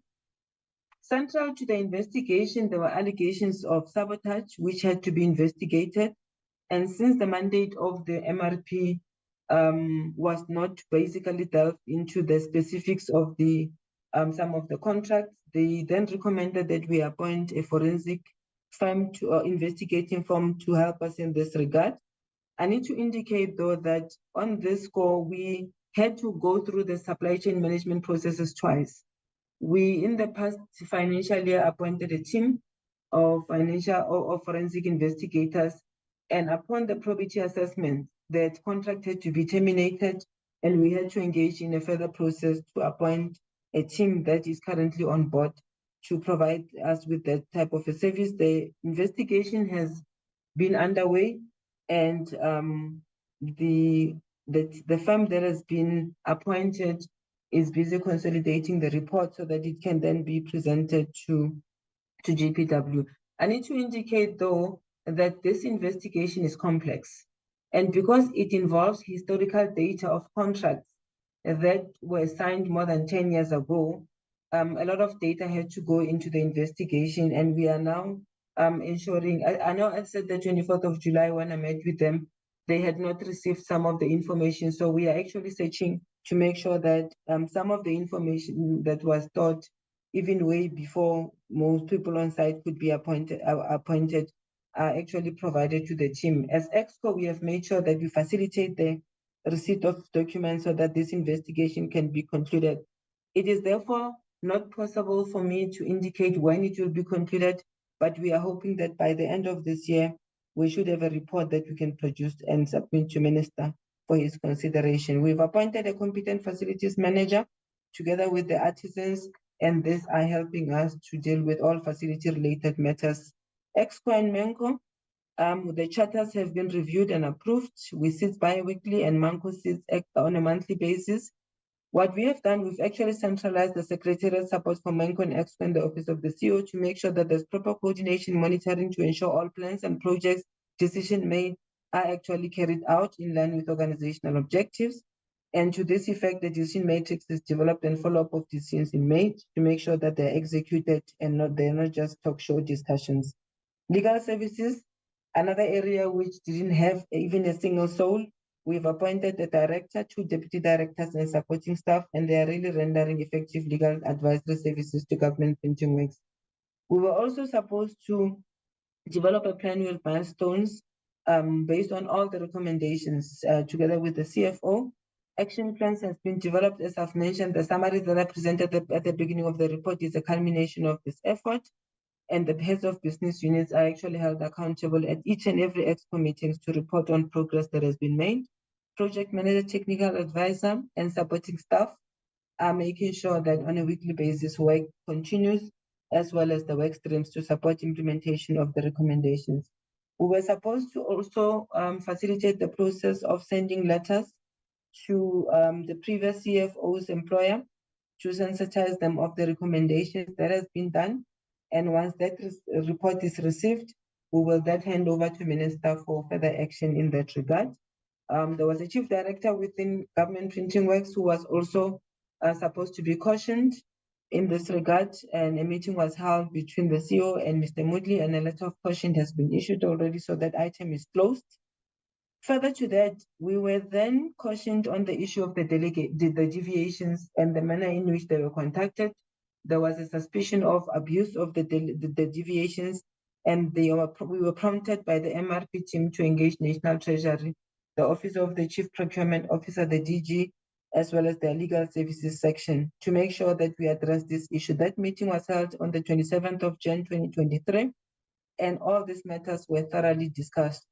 And National Treasury indicated to GPW that in their view, they had thoroughly analyzed all the submissions from Government Printing Works before they could actually approve them. And they referred us to the National Treasury Instruction Note 3 of 2021-22, which has been issued henceforth to actually manage all the deviations, and the powers for that has been delegated to accounting officers. And they then said that the GPW should manage all the deviations going forward in line with that notice. Internally, Director Legal Services as well as Finance are working together to review all these contracts, as I've mentioned, to make sure that they are regularized. The next recommendation was similar to the previous one, so I'm not going to go into that level of detail, because we were then, in addition to that, made specifically with the Chief Procurement Officer to look into the same matter. In that meeting, they recommended to us that we need to conduct market research and analyze all the contracts, so that if there are new entrants in the market, we can actually consider them, as well as implementing the preferential goals or the targets. We actually mentioned that we had started that process, and a number of the contracts have been reviewed through market research, and we've regularized most of them, and they actually asked us to continue doing that. So that recommendation is actually, as part of the recommendation was actually concluded, but because we continue to receive contracts, we will continue to monitor that. I've mentioned the issue of the technical experts that we have appointed, and that includes the GTech, the technical advisors. We've got change experts, we've got CAs, ICT specialists, labor relations specialists, as well as compliance specialists. And the project office has been facilitating the work done in the various units. Presentations are made at all our governance structures. In terms of the ideal team, the next two recommendations, they just amplify them further. And then the response that I've given on slide 51 talks to the same issue. Secretariat, if you could move to slide 51. We've already talked to the issue of the teams that have been appointed, so I'm not going to belabor the point. Similarly, the one on slide 52 talks to the team that I've already referred to. GTech has brought a change specialist as well. What I can report in addition there is that Exco has already held a change management session with the change specialists, and those sessions will be rolled out to the levels below Exco members. And in the recommendation on HR and labor relations specialists, we've mentioned that GTech is supporting HR in that regard. In fact, progress that can be reported here is that a draft change management strategy is already developed and is being considered by management. The HR strategies, HR plans have already been approved, and the GPSA team is already assisting us. So we've got sufficient support to make sure that all the HR matters are addressed. All the decisions which are raised in Exco and Menco, there was a specific recommendation that they must be followed through to make sure that they are actioned. I've already spoken to that. The Secretariat team is using the decision log to monitor that. And risk assessment sessions, we had to conduct each and every year. GPW holds a risk assessment session, and those have been held. And the experts that we include are members of the risk committee who provide valuable input at the sessions. Both strategic and operational risk registers exist, and they're monitored on a monthly and quarterly basis. And Security Committee also looks at all the security-related recommendations and actions. So that one is also done. SIPA is one legislation that has been promulgated following the National Key Point Act, which is the act that governs our operations. We have been in compliance with the NKP Act, as well as now the newly introduced SIPA Act. We host 4 JPC meetings, and these are the meetings that comprises of a cross-sectional team from the security cluster, and the National Secretariat, NKP Secretariat provides guidance on how we should implement provisions of both NKP as well as the SIPA legislation. In fact, to date, anyone who walks into GPW, there are visible boards that indicates that it's a national key point, and items that are supposed to be taken in, and those that are prohibited, and that's in compliance to the SIPA Act. The issue of investigations on the security systems, we need to indicate that a service provider was actually appointed to make sure that they review the access control systems. And to date, facial scanners as well as cameras have been installed both in Fisari and Bosman, and they are fully operational. But we've also requested investigations, by security structures such as SIRA, National Key Point Secretariat, SAPS, and SSA, and they've provided reports to us, and those recommendations are being implemented just to strengthen security within the National Key Point, so that we are not found wanting. Disciplinary action was supposed to be taken against the management within the security environment. Following those investigations which were conducted, meetings were ultimately held with director as well as deputy director security management, and letters of final written warning had been issued, and discussions were held to make sure that we enhance security within the organization going forward. I actually chair the meetings with the security management team on a monthly basis to make sure that all security matters are addressed going forward, just to support the unit as well. The investigation by the Public Service Commission I referred to in my opening remarks. I need to indicate that we wrote letters to the Public Service Commission through the Minister as well, requesting these investigations to be concluded.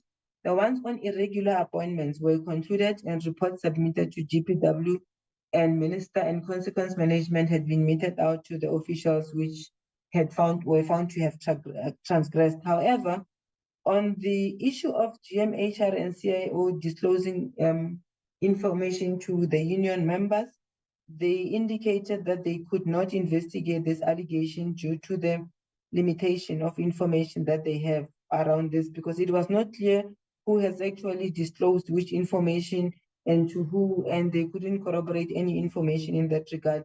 So they've closed this matter because they said it would be unlikely to get a success on this particular matter. Similarly, on the issue of irregular appointment of the previous CFO, the Public Service Commission said that they were not in a position to make an informed determination on the veracity of this allegation because the databases where information was captured previously was lost with the data crash, as it was captured on the S drive, and therefore there wasn't sufficient information over and above the one that they were provided with to proceed with the investigation. So the matter has been closed on their part. And we also received feedback from the Public Service Commission on the appointment of the previous CFO as well, who was appointed in 2010 and allegedly refused to sign a contract of employment. On this one, they referred us to paragraph 6 of the Public Service Commission rules on conducting of their investigations. They said that they were not acceding to any request from the public service or from any other entity which falls under their purview of investigations, because any appointments which happened over 10 years ago, they don't actually investigate any further because of the time frame. So the matter has already been closed on their side. So I need to move to slide 58. Those are just the recommendations that are underway. And I need to then move to security management in slide 61 quickly, so that I can then save on time. Security management is another area that was fingered that we need to look into quite closely. So we needed to implement measures to mitigate any security risks that are there. And that had prompted the review of the security policies on page 62. And they've been reviewed and approved to manage all the security risks across the organization. In fact, the vetting field unit has been established and is fully functional.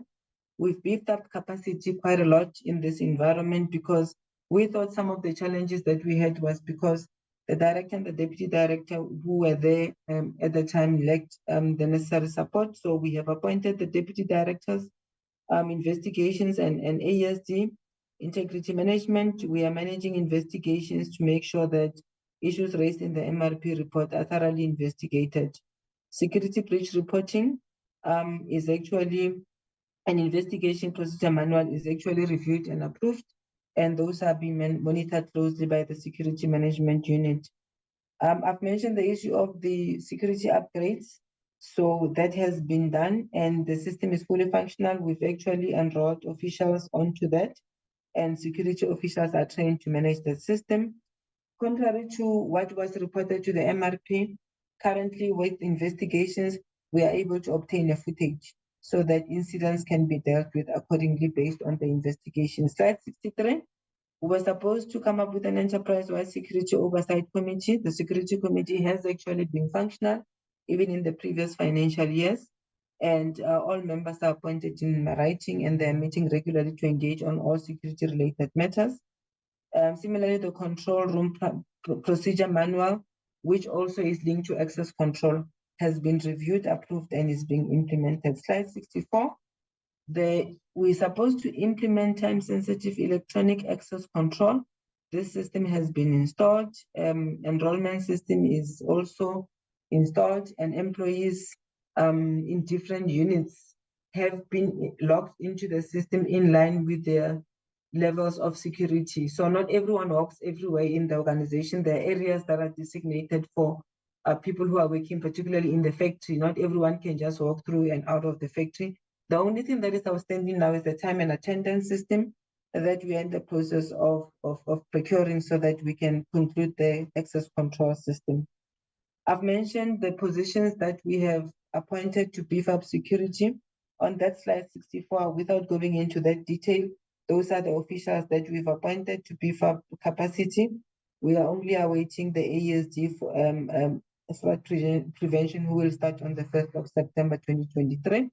Security policies on slide 65 have been aligned accordingly. So all those policies are in place and are being implemented. Security breach reporting and investigation procedure manual, the security management plan, information security policy and procedure manual, document security procedure manual, control room, key control, fraud prevention, whistleblowing, firearms and ammunition control procedure. Because as a national key point, we are permitted to have armed security guards in our platform. So we are in the process of having an armory in the new headquarters building, and those procedures will help us to manage that. The security committee, I've already talked to this.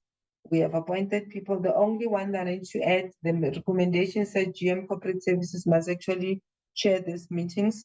I have been chairing the meetings to, alternatively with Director Security Management until the GM Corporate Services is appointed, and then we will then hand over to them.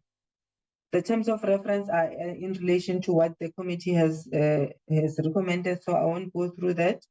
And we've got external entities such as SSA that comes to conduct security audits, and the recent one has been concluded, and report would be tabled. The recommendations from the report would be implemented accordingly as soon as they are received. So those audits as well as assessments are conducted. I've mentioned the issue of the implementation plan of the security model, which was aligned to the ICT recommendation on alignment of the security policies. So the operating model is there and it has been approved together with the plan, and progress is reported at all those governance structures like EXCOM, ENCO, JPC, as well as the security committee.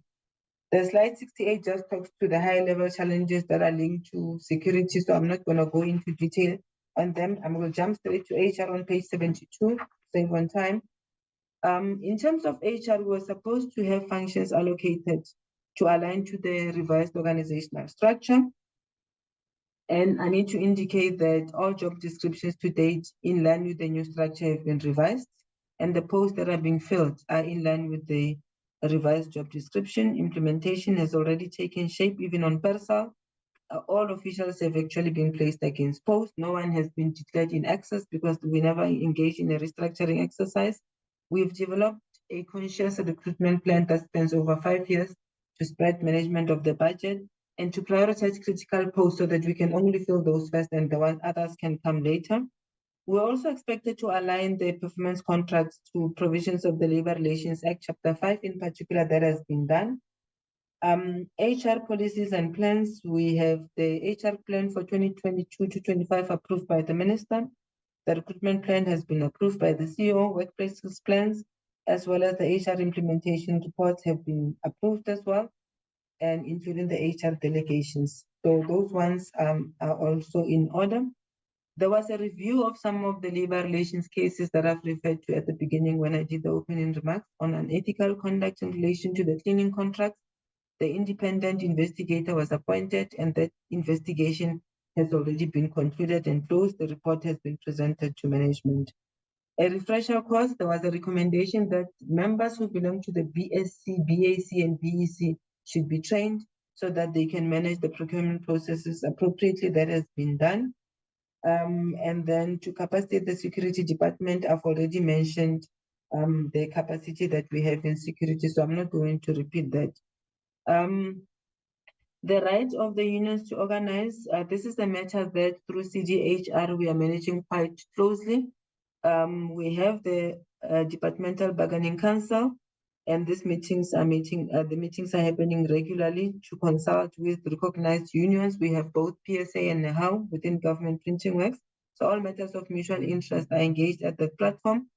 We have, through CDHR, agreed on the terms of reference as Expo to engage with labor to avoid issues of, at times, labor wanting us to engage them separately. It's important that we have a joint forum with the union so that collectively we can engage on issues that affect the organization. There was a concern raised sharply of most of the SMS members in particular belonging to unions, and therefore having their impartiality compromised or their impartiality in question, particularly on decisions made. That if you are a manager in a particular area, you take a decision, we can't vouch that it was not impartial. And therefore, the recommendation was for us to issue a circular to management cautioning them on possible conflict of interest. That has been done, and HR is actually following this through just to make sure that all the members have read the circular and they're actually understanding the content. Director Legal Services is also providing clarity where required. To date, all the members of SMS in government printing works have undergone the ethics training course. Is now completed and they've all received their certificates. That concludes my HR section. I'm going to run quickly and members to facilities management 77, page 79 in particular. I've mentioned that the recommendations in facilities management have been achieved. So I'm gonna run through them in summary so that I also save on time. The issue was to upgrade the electrical connections, the environmentals actually in totality. So I need to indicate that in line with the connectivity at Visakhis Street, the DB boxes have been replaced. The policy, particularly on facilities management, was also approved and is being implemented linked to a particular plan. And we are addressing all infrastructure-related cases. On page 80, they also recommended that maintenance policy is developed linking up to ICT. When I spoke to ICT, I referred to this collaboration between the two. So that has also been concluded. And page 81, slide 81 talks to our collaboration with DPWI on maintenance related matters. And Director Facilities has been working very closely with them to make sure that all the matters that require attention are attended to and all the escalations are done. And that's basically in relation to all the environmentals that DPWI is responsible for. So the working relationship has actually improved and all the matters are referred to DPWI. And yeah, although at times there are delays, but they do come on board to actually assist us.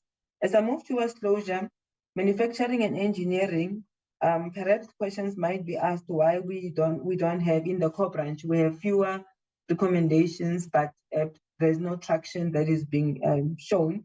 On slide 85, I need to indicate that we were supposed to have business continuity and disaster recovery plans, which are tested.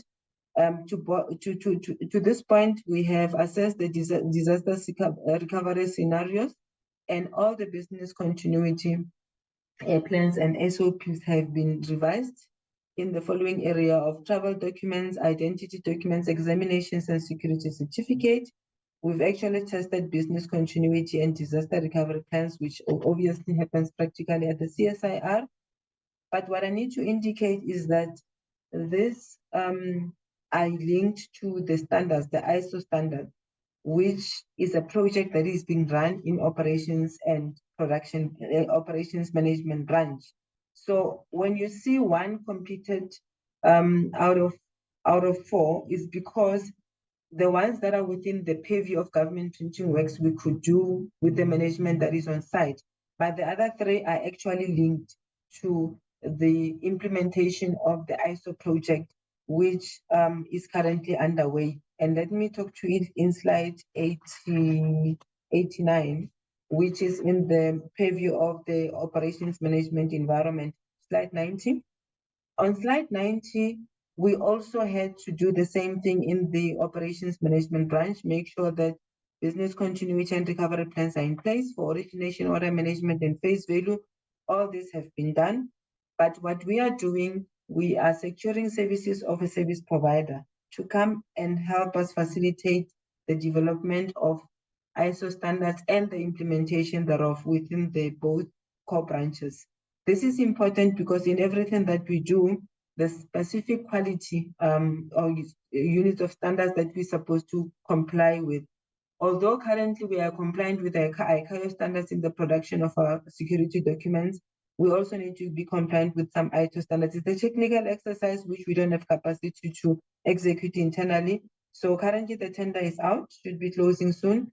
And by the end of the financial year, we should have a service provider to help us look into this area. So the dependency for the recommendations in the core branch is in this area. Once this is concluded, then they will be able to execute their recommendations. Similarly, internal audit is in the same boat.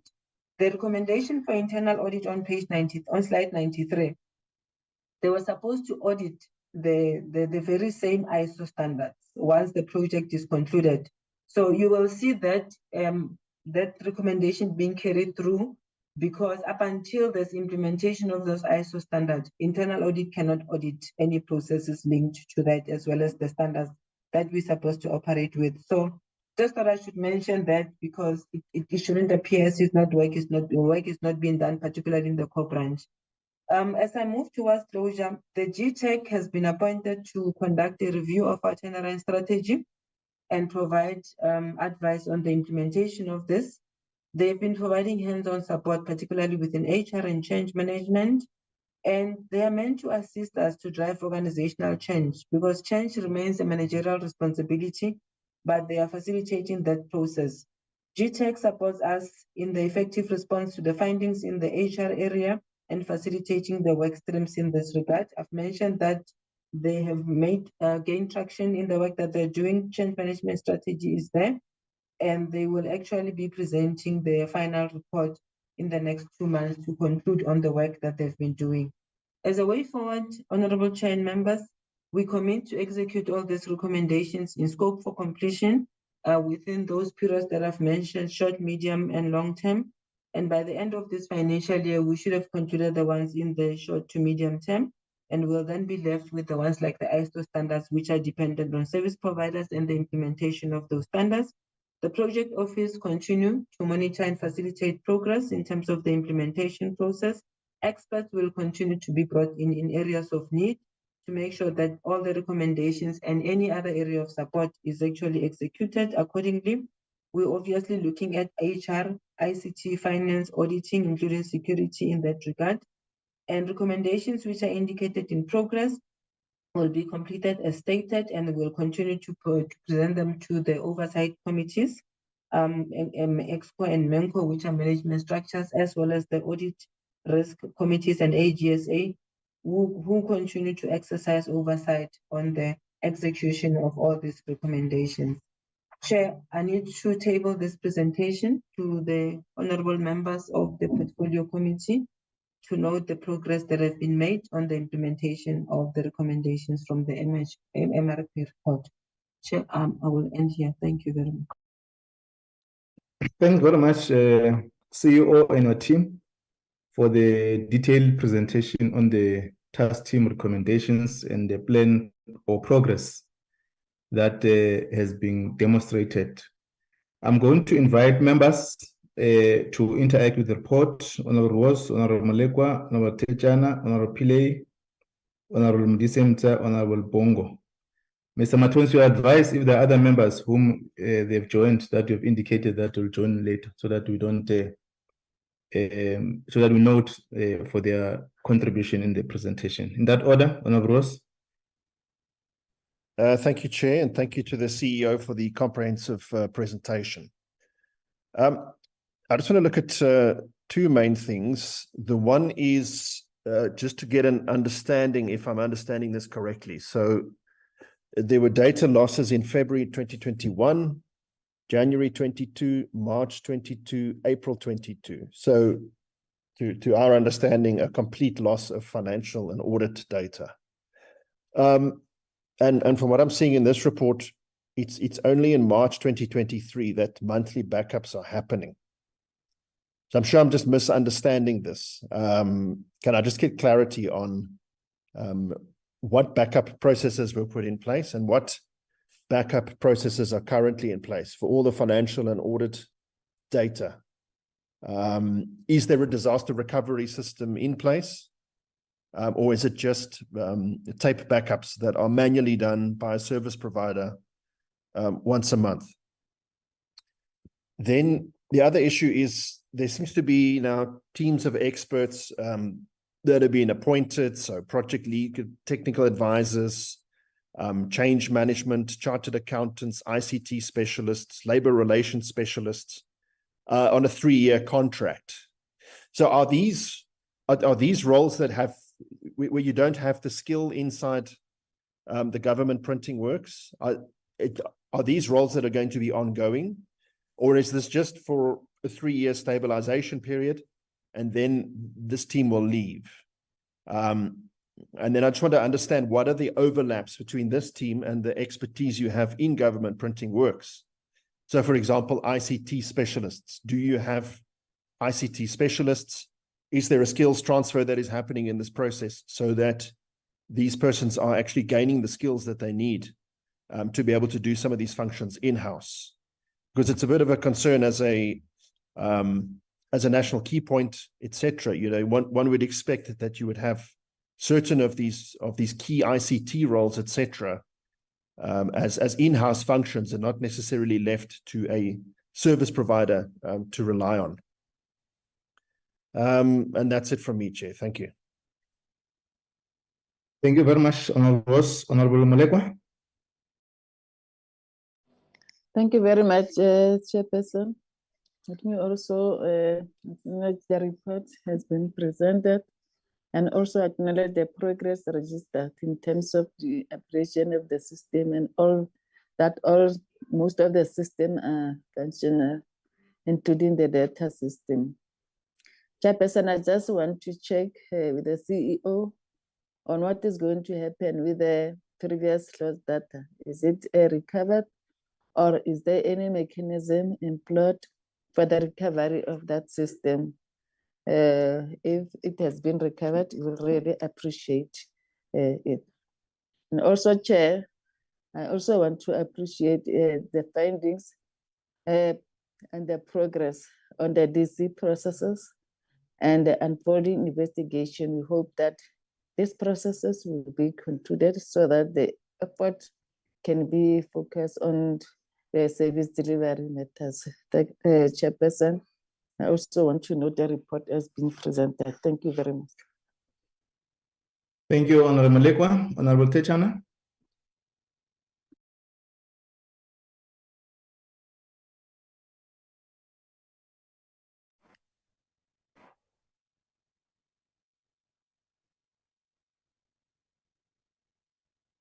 Thank you, Honorable Pile. Thank you very much, Chair. Let me just appreciate the report and the progress that has been made. I only have one question, and that is, when is the report on the forensic investigation into the sabotage due? Thank you. Thank you very much, Honorable Disemza. Thank you very much, Chair. Let me also appreciate the report and the presentation by the CEO. I must say that it's commendable, the work that has been done. The progress is really satisfying, and indeed, CEO, you are showing that you are employing more efforts in ensuring that the repeat of what could have happened the past years does not happen again. And I must say that indeed that is very impressive and commendable. Having taken note of all systems that were employed or put in place and all the human resource that has been brought in ensuring that these recommendations are implemented, I just want to check the implications thereof, or the impact that it has on the entity financially. Clearly, this process did not come very cheap. Therefore, my concern or my question would be, how has that impacted on the entity financially thereof? Thank you, Chair. Thank you, Honorable Disemza. Honorable Bongo.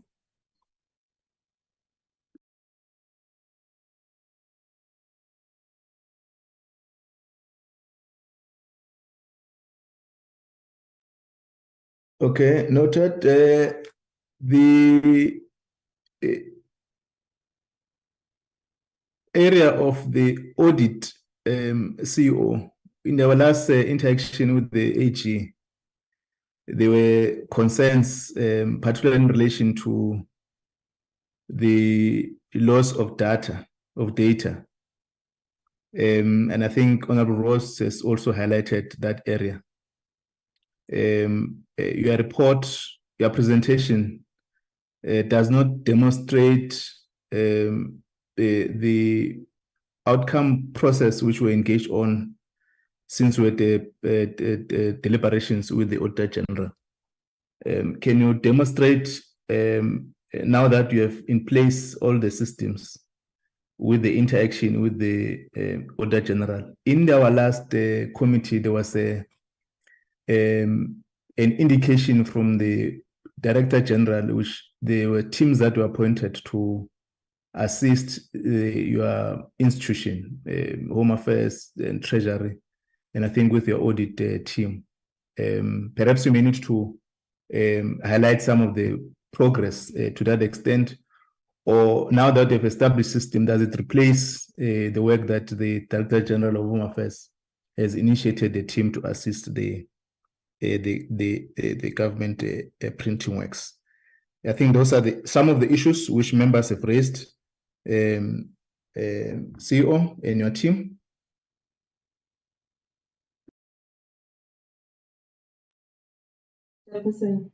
Let me thank and appreciate the comments and questions from honorable members. I am with the team here. I'm gonna, through your indulgence, request that some of them I invite to take questions on behalf of Government Printing Works. Chair, can I proceed and do that? Thank you, CEO, you can proceed. Thank you very much, Chair, for the indulgence. I will take a few questions, but I will then invite the CFO to respond. CIO to address the issue, the question raised by Honorable Ross on the data losses and how we are now conducting the backup processes. But in line with that, maybe let me start with the concern raised on the teams that we have brought on board. Part of the teams came because of the recommendations from the MRP report, and we had to appoint them to assist in the interim to make sure that we stabilize the organization whilst we are appointing our own internal staff, which is why we hastened to review the ICT structure to turn around that unit to make sure that we bring experts that are supposed to be on the structure permanently so that we don't depend on service providers as an organization of the state. So the teams that are on site serve to assist towards stabilization. There's a stabilization project that the CIO perhaps will talk to, and these are parts of the stabilization process. And as soon as we have stabilized the organization, this will be moved out of the organization. But central to the stabilization is skills transfer. Every service provider, I think it's in line with SCM policies as well, that comes on board. Before we actually pay them, we ensure that they've transferred the skills to the officials internally so that they can be able to function independent of those service providers. And some of them are not necessarily linked to the 3-year term. Some are actually a year or even 2 years or even less, depending on the nature of the expertise that we require. If it's project related, it's just linked to the period of the project and then we release them, but they must have transferred the skills internally so that we move towards stabilization. So there's really that joint or collaborative effort to make sure that we skill our officials, and as we appoint them, some of the services will cease to exist because we'll be rendering them in-house and we won't be depending on service providers any further. On consequence management, indeed, we have meted out a number of decisions towards the transgressors, and we will continue to do so. I need to indicate that both internal labor relations as well as the DPSA, working in collaboration with legal services, are helping us to get the necessary experts. And we requested CDHR, even at EXCO, to report on the turnaround times or in managing our cases timelessly so that we make sure that we comply with the stipulated time frame within the legislation, understanding that some of the investigations will be complex. Not all of them will be concluded within the 60-90 day period, but we're trying all that we can to make sure that the investigations are concluded timelessly. So that's the question, Honorable Mulekwa, that you've asked. Honorable Pile, you've asked about when the report is going to be due. We are currently awaiting the consolidated report from the forensic investigators. We are hoping that once tabled, if there are still information gaps, we will then go back and try to fill in all the gaps for purposes of completeness. We are hoping that by the end of this year, this investigation should be concluded so that the recommendations can be carried out. But we are going to do everything in our power to make sure that that report actually finds the necessary support from government printing works, and we will then present it to Minister for his consideration. CFO, I think you'll be requested to take the question from Honorable Mujisim, and the issue of the Honorable Chairperson, the issue of the AGSA. What I need to respond, and maybe the CFO can also come in and add, what I need to indicate is that our engagements with AGSA on the data loss started some time ago, especially in 2021, is immediately when the crash was experienced. They have been on the journey with us, because I personally met with them and we invited them to form part of the process so that they can know blow by blow what is happening on site. We actually had a meeting with the Auditor General herself together with the Minister to present the situation to her and just to explain the recommendations and what they required. We've been meeting with AGSA, National Treasury, the OAG, Public Finance, Chief Procurement Office, just to make sure that all stakeholders are on board in terms of the challenges and the possible solutions that we require. The issue of the team that it has been on site, the audit team in particular, we have taken on board all the recommendations that they've made in the management reports or the audit reports, and those have translated into the audit matrix that we are implementing. The CFO will then show course in terms of progress that we have made to address all the audit findings and the status of the audits within government printing works. And I need to indicate that we're moving from an era where we were submitting our AFSs late, but now we've managed to catch up and we are current with the audit. And I guess the CFO will mention those items. The war room team, and I'm not sure, Chairperson, if I'm understanding this question correctly. I approached the DG of Home Affairs to request the CIO to assist us, particularly in the establishment of the war room, a joint war room between ourselves and SITA and DHA, and use the Home Affairs platform in view of the fact that at that point we were not trusting of the environment, but we then continued to have those joint forum, joint entities in that meeting, and that is the team that has been engaging on all ICT-related matters, unblocking all the challenges, escalating matters, and each service provider that we have that is rendering a service comes and presents at that very same session. And because it's a war room, we unlock challenges on the spot, we are able to address them. And I've really thanked the DG for availing that platform to support government printing works in this journey, because we have actually achieved a lot through that process to a point where we are going live with the e-Gazette system in the next month. And it was through the collaborative effort between government printing works, Home Affairs, as well as SITA and other service providers that we called to present at this platform. Chair, allow me to call the CFO first to address the finance-related matters, and then the CIO will come thereafter. Thank you so much. Chair. Thank you, Chair, if I may. Chair, just on the first issue of the technical experts, we have brought in a number of assistants which we sourced from the Institute of Chartered Accountants, and the matter with those technical advisors is especially to assist us with the audit and also to deal with some of the technical aspects of the audit. And you will see that when we do present the financials or the financial statements that is going to be presented, you will see that we have made some progress in terms of the reduction of the qualification matters and the disclaimer matters that was there.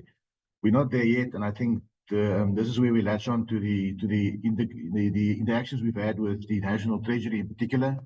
Our last interaction with them was last week, where we agreed that we will set up some work stream with themselves. We will have nominated officials from GPW. They will also make a resource available to look at, in particular, where we do have some disagreements with the AG on technical matters, number one, and number two, where we have to deal with the legacy and opening balances. As CEO has said, we're up to date with the statutory requirements in terms of submission of financials, but we will sit with the matter of the opening balances for quite a while until we do have some sort of a resolution. And our discussions with the AG also suggests that the National Treasury, and especially the Accountant General Office, is going to be critical to that. In terms of financial implications, I wouldn't want to volunteer an amount right now. It's still ongoing, but I'm able to send you a summary, Chair, on the financial implications. It will mostly relate to the implications on the implementation of the MRP report. As CEO has said, we've had a number of interventions from GTAC, from forensics, etc. These are still ongoing, but we do have quotations that have been approved, and I'm happy to tabulate them from you and send them to you after this session. Yeah, I think those are the ones that I needed to address. Thank you, Chair. Thank you, CFO. Any other matter for respondent CEO? Sorry, Chairperson, maybe if I invite the CIO to also take the IT-related questions, and then we shall conclude after them. Thank you. Thank you, CEO. Thank you, Chairperson. Good day, Honorable.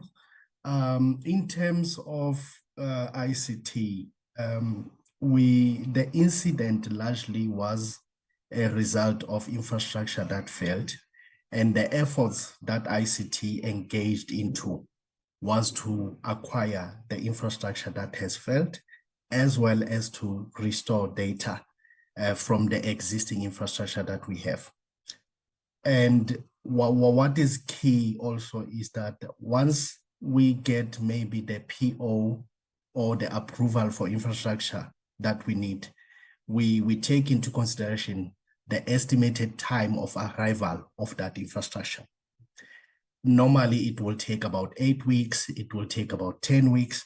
The reasons being the impact of COVID-19, the industry itself, the people who are manufacturing these people, they were impacted. We are still expecting to receive the hardware that we have acquired. And we do have, in addition to that, steps that we need to follow to build that hardware that we will receive, to assemble it and to migrate data. We follow certain practices that make sure that we don't lose data again. In terms of utilizing the tapes, we are still utilizing the tapes. Largely, what was happening since 4th February up to March 2023, we were still utilizing the tapes to make sure that we are able to have stability, we are able to restore data whenever there is data loss or so, if that could happen. Some of the incidents that happened where we were tested and we were able to restore data to make sure that we don't report again another data loss. We have had such experiences, and we have proven ability that we are able to restore. We have infrastructure that we have provisioned through Home Affairs, infrastructure that is at National Data Center in Centurion BCX data centers, the infrastructure that has been provisioned for us to allow us to store some of the data, some of the applications. We have also started utilizing cloud technologies. For example, the email system for GPW is running from the cloud, and it is highly resilient and available. And we have reduced even some of the workloads. We are starting to also take the financial system to put it on the cloud. The e-Gazette, as we go live, we will move it to the cloud as well. We are following the DPSA Cloud Directive and the MRP reports in terms of implementation of these technologies. And we are making sure that every effort that we put in place, we do know how to back up data, how to restore data, including not only backing up, archiving, because we need the records and we need to make sure that we are able to account for each record, especially for transactional systems. I think in terms of the DR, that is the case. The cloud platforms that we are putting in place, yes, we do have evidence of some of the restores that we have performed. We focused mainly on finance system, and we have proof and evidence of the restores that we have performed to date.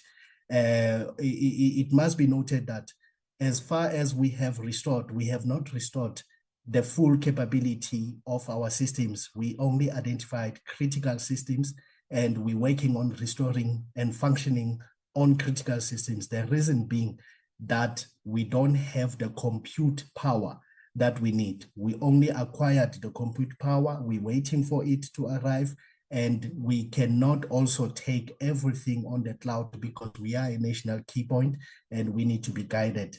Only that we took into the cloud is what we consider transactional information that is of public consumption. In terms of the ICT structure, I think the CEO has advised and has given the answer. We do have the approved structure. We do have vacancies that we are completing. Indeed, we do want to build our own capability as GPW to be able to move forward and run the ICT processes. Thank you. President, I believe we have taken all the questions and we shall rest at this point. Thank you. Thank you, CEO. Is it our understanding, just to follow up on the Honorable Ross's question, on the financial years or the data loss in the related financial years, are you saying to the committee that the Auditor General will not raise any flag as they conduct their audit in relation to those lost data in those financial years? I wanted you to come clearer, CEO, on that area.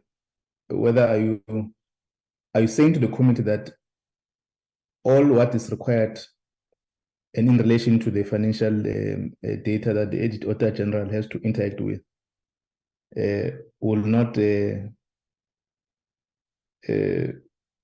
will be satisfied by the Auditor General, or the financial years that was still going to struggle, the Auditor General are going to struggle, given the reasons that Mr. Gwambi is attempting to clarify the committee. We do understand the process of the procured services, but I want you to be clearer, more clearer on that, on the area that I've indicated, and just follow up on the matter that Honorable Ross has raised. CEO. Chairperson, thank you so much for the question. Let me allow the CFO to respond to that. Through you, Chair. Chair, thanks. So the AG will be able to audit the 22-23 financial year. They've given us an opportunity to correct some of the issues that is there. The unfortunate part is that the data loss impact goes back a few financial years. In other words, it will keep on impacting opening balances until we get a resolution, as I said, from Accountant General together with the National Treasury. The AG will also, through the technical team, raise an issue on the data loss. We have had that discussion with him, and we're waiting for that conclusion of that. But as far as the data loss matters is concerned, unfortunately, as I said, your opening balances will be affected. What we are able to do now, and because the system is running, we are able to produce a general ledger that is generated by the system itself, and that is auditable. But yeah, I just need to repeat to make sure everybody understands that the opening balances is going to be the issue for us going forward. Thank you, Chair. Okay, thank you. CFO, in our last committee, there was a question that was raised and was referred to you by the CEO. And you've indicated that at that time you could not have information, and you've committed to respond in writing. And now you've also made a commitment on the Honorable Modisem's question in terms of the financial implications. And you've made a commitment that you'll do that in writing because you are not able to articulate that, which is an acceptable reason. But if you can be consistent on your commitment when you brief, because the information is not necessarily for Honorable Modisem's only, or Honorable was only, as is requested in the previous committees, all members of the committee and interested parties in terms of the oversight work. So we'll request you to, through the CEO, to just be consistent on your undertaking. Director General, if there's any other matter, and then I'll invite the Deputy Minister. DG?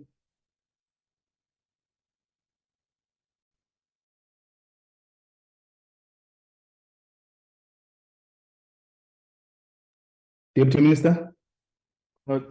Thanks, Chair. I think the DG had to leave with the team from Home Affairs to go and address other matters.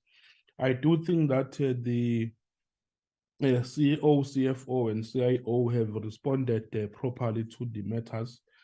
I just want to add one on the issue of audit outcomes. You see, the financial reports, they represent a number of years and the previous performance, which also plays into effect in the following years. So that data loss issue, we must make it very clear to the committee that it's going to still result into problems with the financial reporting going into the future. But I'm happy that, GPW, we have done what we have to ensure that we call in the experts and so on to resolve the issues. But the effects will still be felt for quite some time. We cannot stand in the committee and say everything is okay there. The issue of data loss will still cause us those problems up until we finally recover all the data that is lost and we are able to reconstitute fully the AFS of the previous years. So the detail to that, I will follow up with the CFO to make sure that it is then sent to the committee. But all in all, I think the committee, the officials, CEO, CIO responded very well. We will continue to work on this problem. But I think we can all attest that there is a bit of stability now. We are going back to the situation we're in, which is being one of the top performing institutions of government in terms of financial reporting as well as financial management. So that's the direction we're going. But I think that the team has sufficiently responded. Thank you, Chair. Thanks very much, DM. Thanks very much, CEO and your team. The committee notes the presentation and the good progress that has been demonstrated to the meeting. And we hope that we'll follow up on some of the issues which in the next intake we'll able to get more progress on some of the outstanding issues which are on the plan. We'll also take account to interact with the Auditor General, since we've made that undertaking at the Portfolio Committee, that will constantly interact with them in relation to the issues of government printing works, where the challenges in the previous sessions with your team as CEO. So I want to appreciate the work that you have put on the ground and focus on the areas that the committee has recommended, and also the task team that has been recommending to assist to stabilize the governance of government printing works. Thanks very much, Deputy Minister. We'll now stand off this item. And then, Mr. Matunzi, I think we're going to a last item. Yes, Chairperson, the next item is on the filling of vacancy of the IEC Commissioner, and then that will be the second last, and then the last one is just adoption of the minutes. Okay, thanks very much, members. As you know, that there was an advert to invite members of the public or those are interested to serve in the as a commissioner to the IEC. That process is went through interviews, we carried, and the Chief Justice has sent a report to the Speaker or to Parliament and has been referred to our attention. We are now tabling it formally to the committee, and we propose that we allow members to go through the obviously members have interacted with the report. We wanted to table it formally to the committee today, and in the next committee meeting on Tuesday we take a decision to approve the candidate that must be recommended to Parliament. So that is the proposal that we are bringing to the attention of the committee. Once now that we've formally presented it in the portfolio committee, so that we have your consultation. And once we come next week Tuesday, we deliberate on the matter, on the report, and we take a decision for processing to Parliament. Is that in order, members, or there's any view that can be carried? Honorable Ross? Honorable Pillay, yes. I was saying supported, Chair. Supported the process that will allow all of us to do consultation now that they've tabled in the meeting, and next week we'll deliberate and take a decision. Any seconder to the Chairperson, I second that, Honorable Roos. Thank you, Honorable Ross. We've now agreed, members, that in our next meeting we'll deliberate and take a decision on the matter. Any announcement, Mr. Matunzi? Chairperson, the last one, as I indicated, is the minutes. We can adopt the minutes of the 13th of June.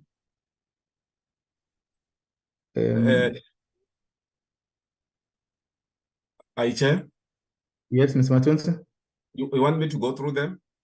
Through what was in the agenda? Okay. How many minutes do you have to adopt today, Mr. Matunzi? It's just this one set. Okay.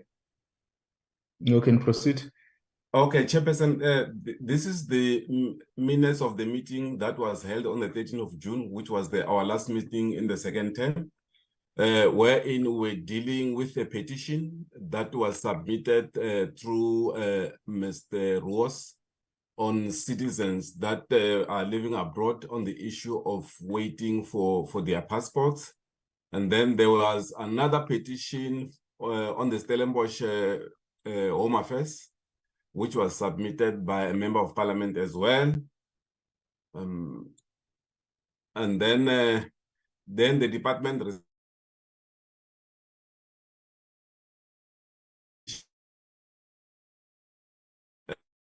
the content advisor on the implementation to give effect on the state capture report, which we were, it was indicated that we have to do it on a quarterly basis to give that report to office of Mr. Frolik.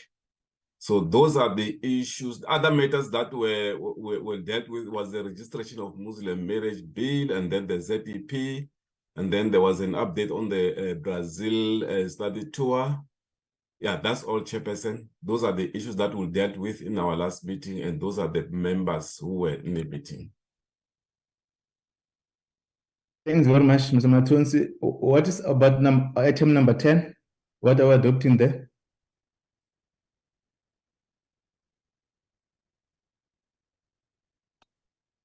So you mean the year is responsible by the department. Once the department have presented, and then we record their responses, Chairperson. I'm not sure that's what we are referring to. So the department has not yet responded. No. You remember when they are in the meeting, you ask questions and then they respond. Yeah, I'm asking, is their responses not supposed to be in the manner you've captured the minutes? I don't understand, Chair. Let me just go to. So this will be the responses once members have asked questions to the department. Then we'll capture those responses in our minutes right there at the meeting. It's not like they have to come back. Yeah. Noted. Members, these are minutes we've dealt with in your previous meeting. Any mover for the adoption? Chairperson. Madam Ross? Chair, I've just got, there's one typo and then just a comment on the minutes. Okay, one typo there.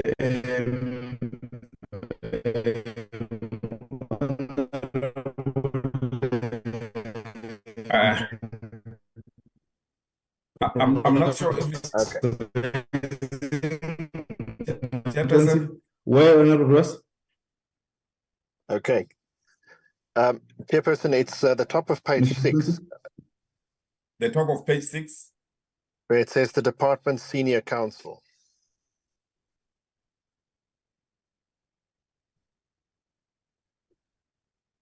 There's just there's a square bracket there next to the E. Okay, under which number what? Just what? 2 rows down. Yeah, the department senior counsel. So there's a square bracket. Oh, okay. In department. Okay.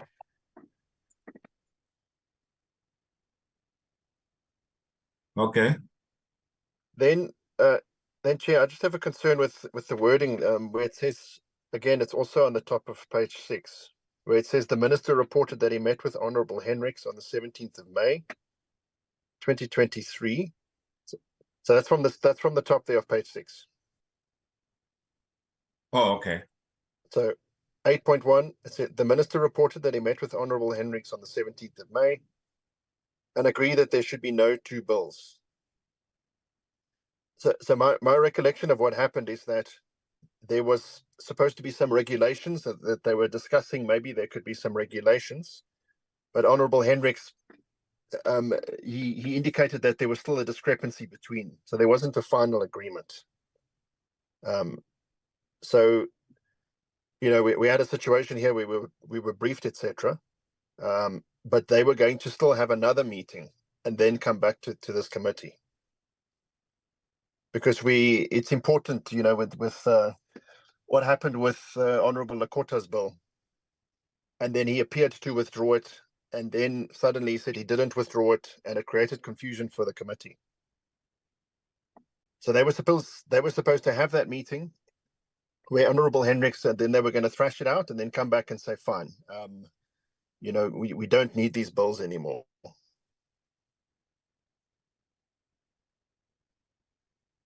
Okay. We must refine the minutes, 8.1. I think that's an account of what the process we agreed in the committee. We met the Honorable Hendricks, the chair of the committee, Minister, and Honorable Hendricks. The matter was then tabled before the committee, and the committee advised that there are certain areas that must be dealt with between the minister or the DG and the Honorable Hendricks. So we may need to rephrase that 8.1, Mr. Matonzi. Yes, I'm writing it down, Chair. And then I'll suggest we note it and rework the minutes, Mr. Matonzi, so that we don't adopt minutes that are not clearly defined. Can we take that route and we bring these minutes in our next meeting? No problem, Chair. Okay. I think members are advised that let's take the minutes in the next meeting. Let's note the issues that you ought to correct. It's important that when the minutes are presented to the committee, Mr. Matonsi, you have satisfied your recollection of notes, consulted with the members or stakeholders involved on the particular subject, so that we don't restart sentencing minutes in the committee. Thank you, members. Is there any other matter, Mr. Matonsi? On the agenda, Chair, there's no other matter except that for the meeting next week, we are receiving a briefing by the department and BMA on their first quarter for 2023 performance report. And then we'll also deal with the issue of salaries of IEC Commissioner that was referred to us, as well as the appointment of the IEC Commissioner next week. And then it will be a physical meeting at committee room number 190 Plain Street. It will be a physical meeting, 9 o'clock in Parliament. Okay, thanks very much, members. That is the notice for our next meeting.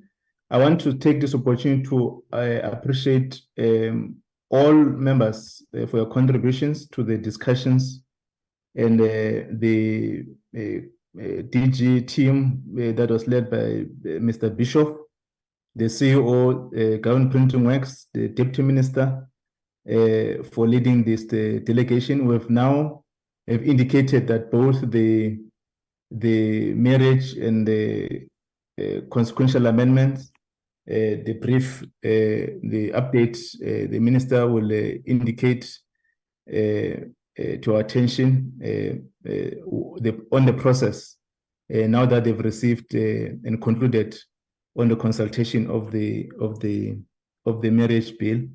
And it will be important, DM, that we are running late. It will be important that we fast track the processes that have to do with the consequential amendment, so that it's tabled before Parliament and refer to the committee for deliberation. I think that will assist us to move forward. I'm not sure, DM, if you have a matter to conclude so that we stand off the meeting. No, I don't have any other matter, Chairperson, and thank you very much for having us here. Okay, thanks very much, members, honorable members, CEO and our team, DM and the entire team, and our staff. The meeting stands adjourned. Thank you, Chair.